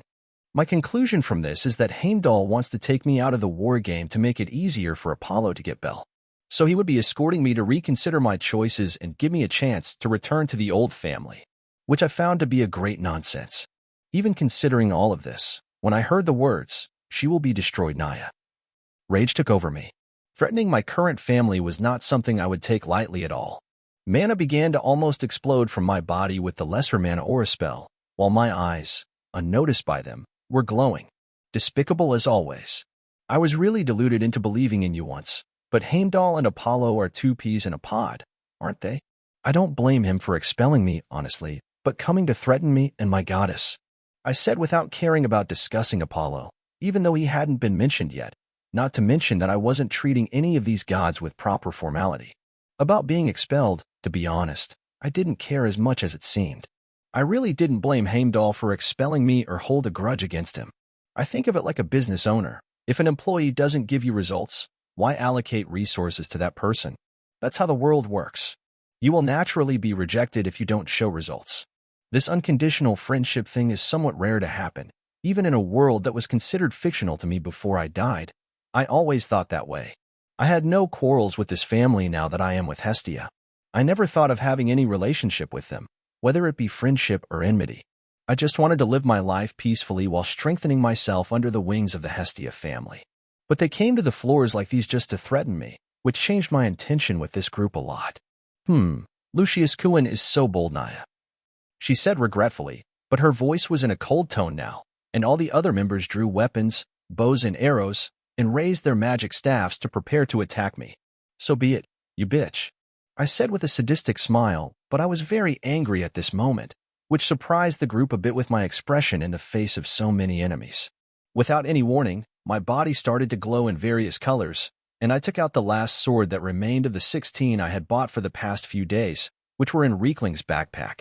After that, I looked closely at all 10 faces in front of me. Finally, a few seconds passed in silence. They were curious about the various colors appearing around me, not knowing what kind of buff I was creating without saying any chance. So, in the midst of the silence, a mana explosion, raising the energy 15 meters high, burst out of my body in a vortex of wind. Right behind me, my goblin companion, caught off guard by the sudden outburst, flew backward, surprised by the explosion near me. He shouted indignantly as he flew, taken aback by the sudden aura explosion to the opposite side. Damn, I'll have to apologize to him later for this, I grumbled, watching my partner fly because of me, which was not intentional. I just released this aura due to my anger. I turned my face to the members who were still looking at me, stunned by the force and my mana visibly glowing even more with a blue color, reaching them as well, even at a distance of 50 meters. Without wasting any more time, consumed by anger, I kicked the ground with my speed matching that of a newly leveled 3. However, despite Karina recently reaching level 4, she is an experienced level 3, so my speed wouldn't be a challenge for her. But it wasn't my agility that I was counting on to fight them. As I ran, I began to disappear and reappear a few meters ahead while heading to confront them, gaining momentum and reaching the group much faster than just running with my physical stats. Karina, who had already entered a stunned state again, seeing me do something like this effortlessly while running, was caught off guard. By the time she focused on the battle again, I was already close to her with a wicked smile. What? Before she could exclaim, I placed my left hand on her face before she could speak and said with a smile, Take this, you bitch. My hand glowed in friction with her skin, and point-blank fire shot directly into Karina's face. Chapter 46, Fighting Against Your Old Family 02. Chapter size, 2,461 words. Lucius POV. 23rd floor, dungeon. With this chapter, we've reached the milestone of 100,000 words. Chapter size, 2,475 words. Lucius POV. Dungeon, 23rd floor. Without wasting any more time, fueled by anger, I kicked the ground with my speed at the level of a recently leveled up 3. However, despite Karina having recently reached level 04, she is an experienced level 3. So my speed wouldn't pose a challenge to her. But it wasn't my agility that I was relying on to fight them. As I ran, I began to disappear and reappear a few meters ahead, gaining momentum and reaching the group much faster than just running with my physical stats. Karina, who had already entered a stunned state again by seeing me do something so simple while running, was caught off guard. When she finally refocused on the battle, I was already right next to her with a wicked smile. What? As she was about to exclaim, I placed my left hand on her face before she could speak and said with a smirk, Take this, you bitch. My hand lit up in friction with her skin, and point-blank fire shot straight into Karina's face. Hey! She screamed in pain as she was thrown backward. The dwarf next to her tried to attack me immediately as he snapped out of his stunned state, but 6 fireballs appeared around me and shot point-blank at him too, while he kicked the ground without having time to dodge. None of my attacks were effective against a level 3 and level 4 to the point of seriously affecting them, but I surprised them with all of this. Hey, what the hell is all this? How can he do magic without saying anything or without having a staff in hand? The level 2 members in the rear were stunned by what just happened in front of them, seeing their leaders being beaten so quickly. How could they not be? They were nervous, watching me, who used to be an outcast in the family, now attacking the family executives in a matter of seconds, while they were tossed around like rag dolls. However, even though I still had the element of surprise, I didn't continue to intensely attack the higher levels here. I didn't want to kill them so easily. In fact, I wanted to fight them for a good while to test my abilities and teach these bunch of arrogant individuals a lesson. For this reason, I stopped attacking Karina and Hug so they could recover and turned to face the others who were clustered about 10 meters away from them. I started launching attacks at the lower levels as well. Flames. Boom. Flames. Boom. Flames. Boom. The fireballs flew directly into this group without warning. Seeing this, I began casting other spells on them as I approached. Unfortunately, I couldn't cast multiple spells, opting for one spell at a time, but it was quite destructive for my former colleagues. Oh, IT burns. Attack him now, until the executives can recover. He can cast gravitational magic. I'm being crushed here. Shoot him. Arrows and some spells were flying in my direction after archers shot and mages chanted, but I dodged them with my small teleportation all the time. Some attacks exploded on the nearby ground, managing to burn me, as my dodge had a space of 1 to 2 meters to reappear. But a quick minor heal did its job here. When hit under the rain of attacks, it wasn't anything too serious with my protections, even against 8 level 2 adventurers. Man, this is so much fun. It even made me lose the anger I had before. I exclaimed as blows flew my way, and I dodged, fighting with a sword and teleporting using magic in the other hand to attack from a distance. Man, I even feel like the real Julius here. I couldn't help but exclaim when I remembered that episode where Julius appears to rescue Asta. If I could use a longer teleport and had the ability to fly here, it would be like a complete wizard king, right now. I couldn't help but murmur. While I was ecstatic with my abilities in such a disadvantageous fight, my enemies didn't share my enthusiasm because they were so frustrated as they looked at my smiling face while I dodged them and attacked, hurting many in the group. While none of their blows hit me directly, the warriors began to close in. When a human with a sword and shield attacked me, I countered with my sword and smiled at him. Long time no see. Liddy, how's everything going? I was having so much fun in the fight that I even struck up a conversation with good humor. This battle made my initial anger disappear with the adrenaline of mastering the fight. Shut up and fight, you damn bastard. He growled and attempted to strike me with the shield with his other hand while our swords were crossed. I teleported 2 meters back, making his shield hit nothing. Is that how you talk to a former colleague? I mocked. Stop running like a coward with these strange abilities. He charged at me, but without saying anything, 6 balls formed in the air and flew towards him, which made his eyes widen as he tried to shield himself from the blows. Boom, boom, boom. Ah, you damn bastard, that burns. He snarled. Even though the shield protected him from the direct hit, he still felt the heat, the smoke covering him completely at this moment. Noticing 3 arrows flying toward me, with a thought, 3 fireballs formed in the air, incinerating them as they came towards me. How can they be so strong? Some of them exclaimed, seeing how they were being dominated by a newly promoted level 2 mage. He never displayed magic before. Now he has fire, gravity, healing spells? Some were incredulous, seeing this new me. I see my old colleagues are a little jealous. I mocked, making everyone angry. You damned. A voice that no longer sounded human was heard from the other side. There was a young lady with a red face and burnt patches. An empty potion vial fell from her hand to the ground, and her face began to heal. Her anger was beyond anything I had seen in the past 2 years. The fight here lasted only 30 seconds. Karina and Hug decided to recover from the attack first and see a bit of my abilities before attacking me again. However, every time I opened my mouth, they became more irritated. Forget about escorting you. I'm going to kill you here, she declared with so much anger that she seemed more like an angry dog than a catwoman. Miss Karina, you should smile more. You look much uglier with that hateful expression. I tried to imitate Hermes, sarcastically.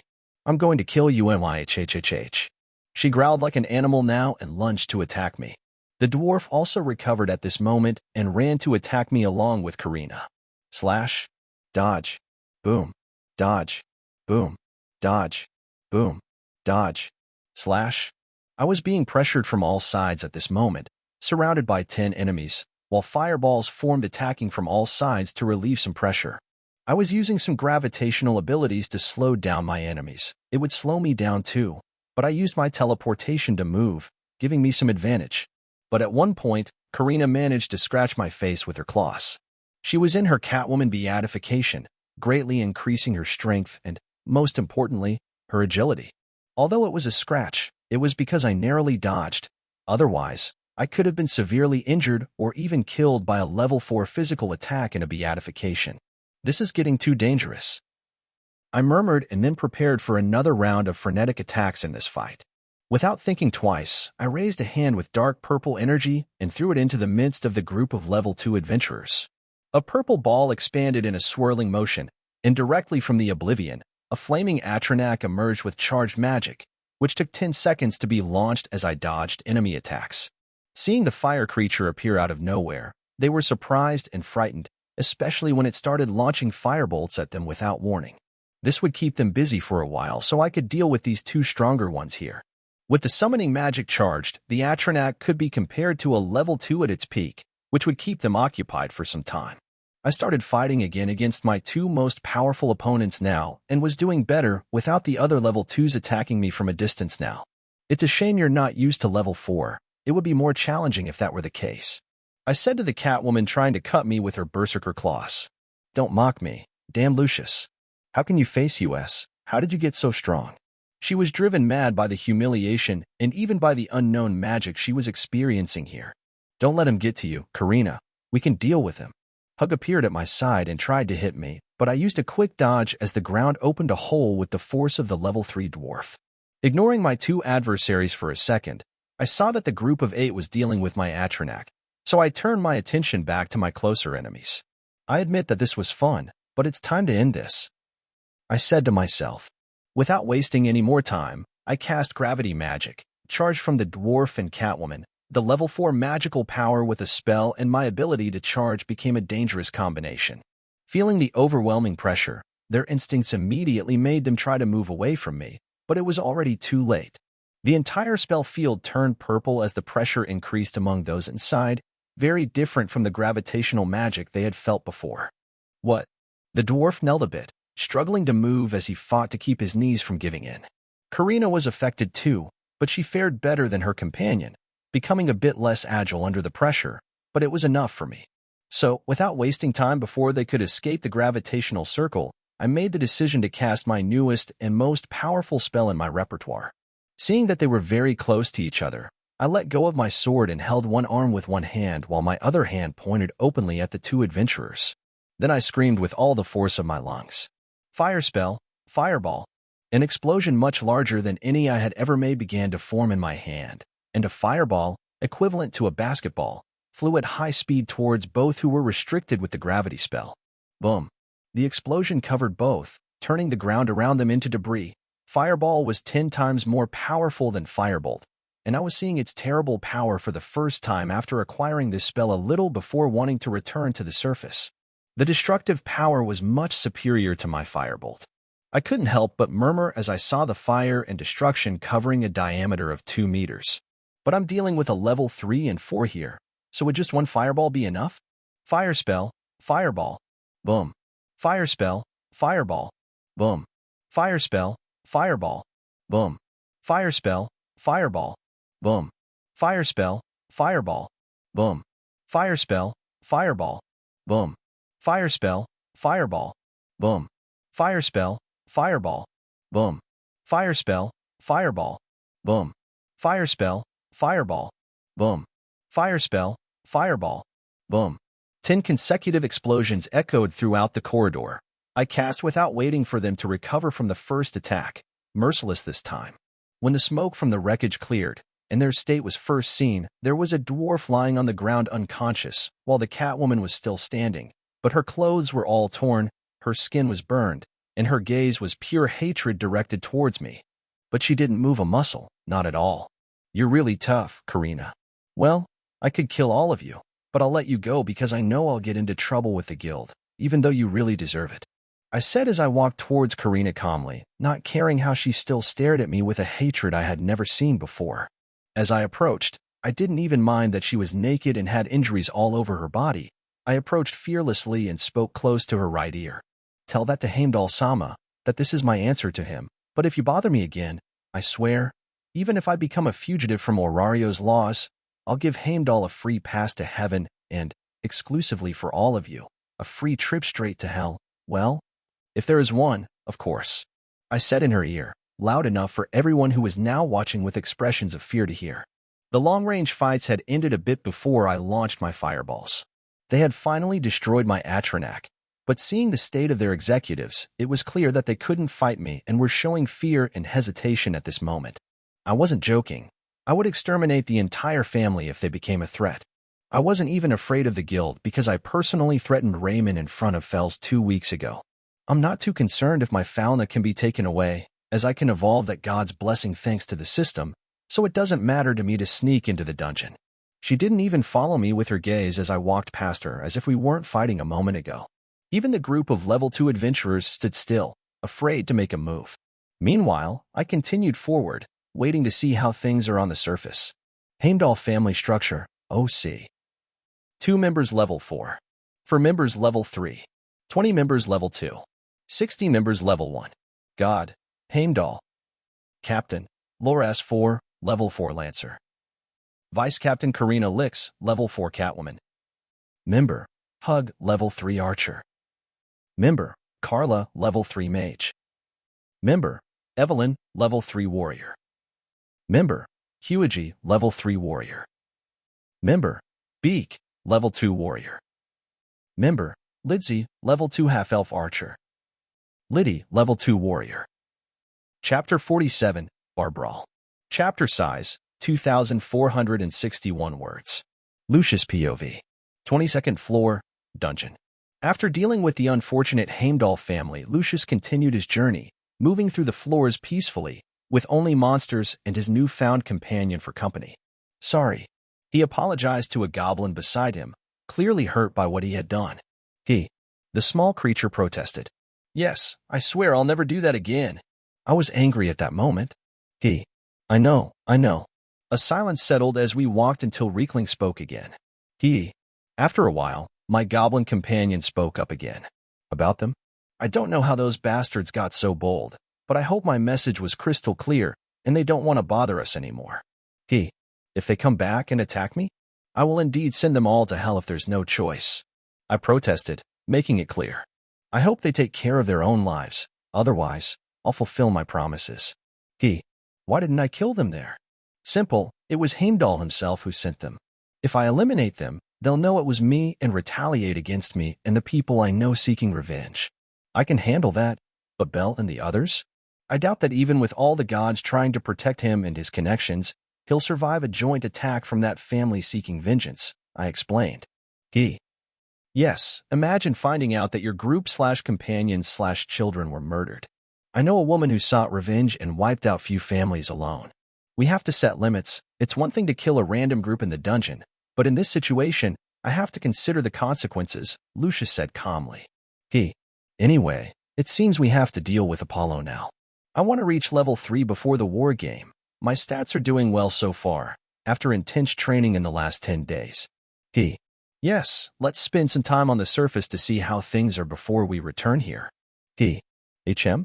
About them, I don't know. What? Of course not. Do you think I'm afraid of the elf after what happened? Don't mock. You know the last time we met, she was falling for my charms. That was just an accident. I knew how concerned she was for me after I passed out. We were just in a friendly fight when I accidentally fainted. I tried to lie to Riekling, but the goblin still looked at me with suspicious and unconvinced eyes. Those wounds were just scratches. Riviera and I have a date, and I'm not afraid to see her, so don't make fun of it. I said, closing the subject, then continued our way to Riviera. Internally, of course, I'm a bit cautious. Honestly, I think I overreacted last time.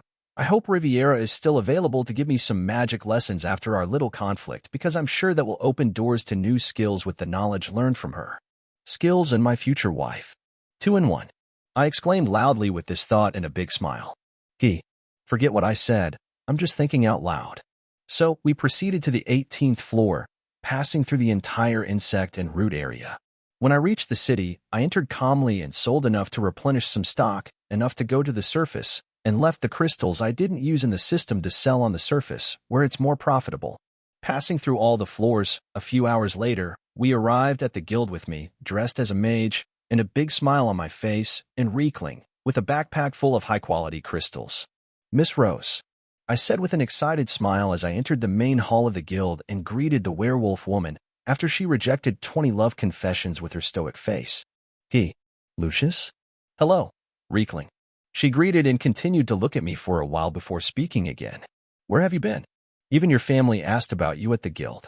She said with a neutral voice, still a bit angry due to the last incident. I was in training, even though I spent more time in the dungeon than expected. I said, scratching my head.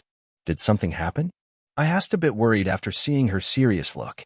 Besides you somehow becoming famous, and everyone talking about the adventurer responsible for destroying the crystal in Rivera. Nothing, except having to answer some questions about you or your whereabouts for some curious ones, since the information about your ascension to level 2 is public now. She said with an empty look. I'm sorry for that. You must be under pressure. But I can't promise things will get better. In fact, I believe everything will turn even more chaotic soon, hee. I said nervously under the stoic gaze of that fox, which seemed like a challenge to see if my words were true. But then, my old family asked about me, right? I'd like to know what they wanted.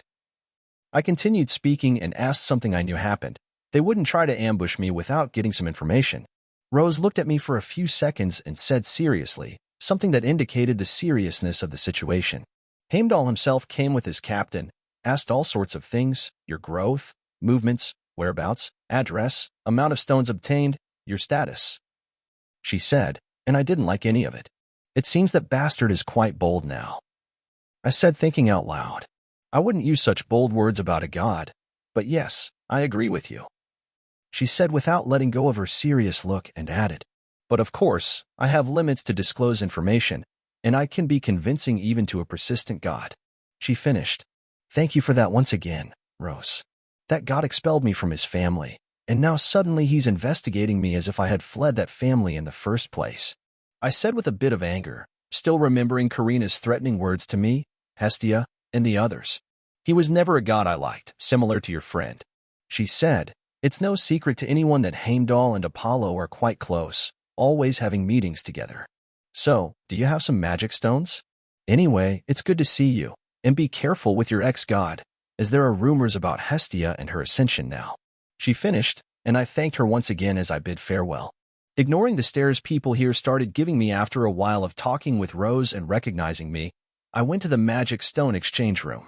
I sold the vast majority of the stones to buy spells in the system, so I got 200,000 Valis for now to hand over to Hestia as a family tax, but it's not enough. Still, it's something I'll have to owe her and solve in the future, knowing she'll understand my situation. Some time later, the famous abandoned church appeared in our field of vision as Riekling and I approached. I'm home. It was late afternoon when I arrived at the location to meet Hestia, Belle, and Wealth. Lucius, Hestia shouted, showing her face after stretching her neck out of the room when she heard my voice. We're back, I said, sighing as I approached. Lord Lucius. Lord Riekling, Belle exclaimed. Hello, Lucius, Riekling. Wealth, who was also here, appeared beside Belle.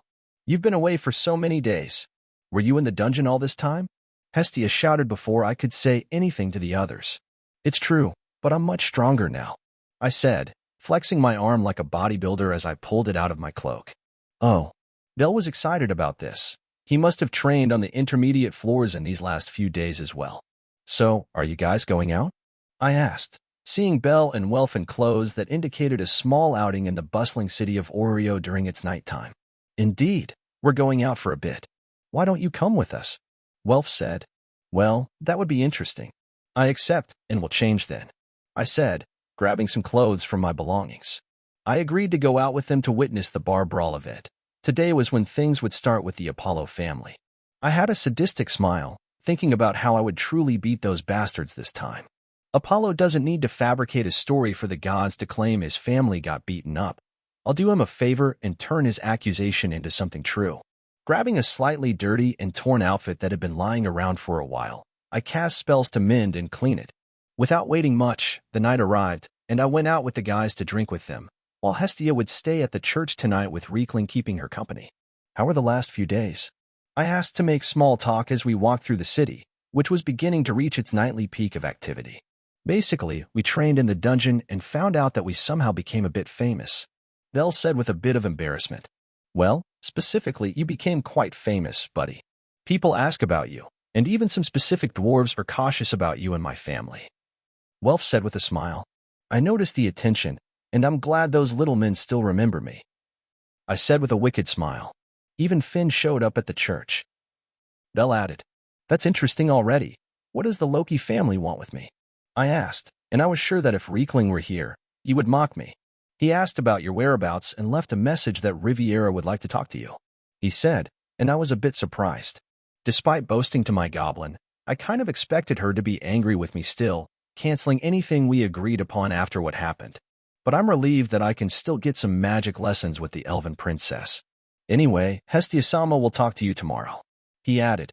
So, I'll wait for her to understand the situation, and by the way, I brought the materials for my sword, Wealth. Hermes said he would buy them, but I didn't see him. I changed the subject. I spent days fighting on those floors, got the materials, they were with Riekling, but I couldn't give them to the blacksmith before going out for drinks, so I'll have to wait to deliver them tomorrow. About that. Asfi El Andromeda came to my workshop these days when you were away and handed me the material. He said, and I was surprised as we walked. Well, this is unexpected, but having a second reserve weapon wouldn't hurt anyway, I clarified, as I could have a backup weapon now. Great, if you want, drop by my workshop tomorrow to pick up your sword and deliver the other materials, he said, and I nodded. We arrived at a bar that Wealth wanted to take us to. If it were Belle choosing, Mamma Mia would have 3 more customers tonight, or 4, because a small palum appeared at the entrance waiting for us. You're late, Lily said with crossed arms in frustration. We're not that late, Lily. Wealth teased. Sorry, Belle apologized. Hello, Lord Lucius. Hello, Lily. After that, we entered the bar. We started with a quiet night here, sitting and drinking, entertained in our own conversation as the hours passed. While we were in our own conversation, I observed the surroundings, saw some familiar faces in this place. People looked at us, whispering about the recent events, finding it quite normal due to the history of the people sitting at this table. This lasted until I noticed a new group arriving and sitting a few tables away, obviously following Belle all the time and passing information to Apollo and his family in these last few days. So the captain and that damn palum appeared here with other people, as in the original story, along with a certain level 5 dog sitting at the counter, drinking calmly but could feel his frustration when he looked at us from time to time. My companions didn't care about the group or their surroundings, just focusing on their own business, even under the discreet glances people were giving us, especially this new group. This lasted for another 2 hours. The conversation revolved around how Belle was close to leveling up when the palum from that group left the table and walked towards ours with an air of arrogance after hearing this conversation. I narrowed my eyes at the man and waited for him to start with his irritating remarks. What? Almost level 3? He announced, catching all my companions by surprise and making everyone in the bar look at the small hobbit who made the comment. I don't care if they call you a record holder or something, but you shouldn't try to deceive people all the time. A rabbit that only runs away from monsters, simply running away and leveling up, and now is close to reaching level 3 in such a short time? His comments were highly irritating, but I stayed quiet. I would be ashamed to leave the house. Ignore that, Belle-sama. Oh, yes.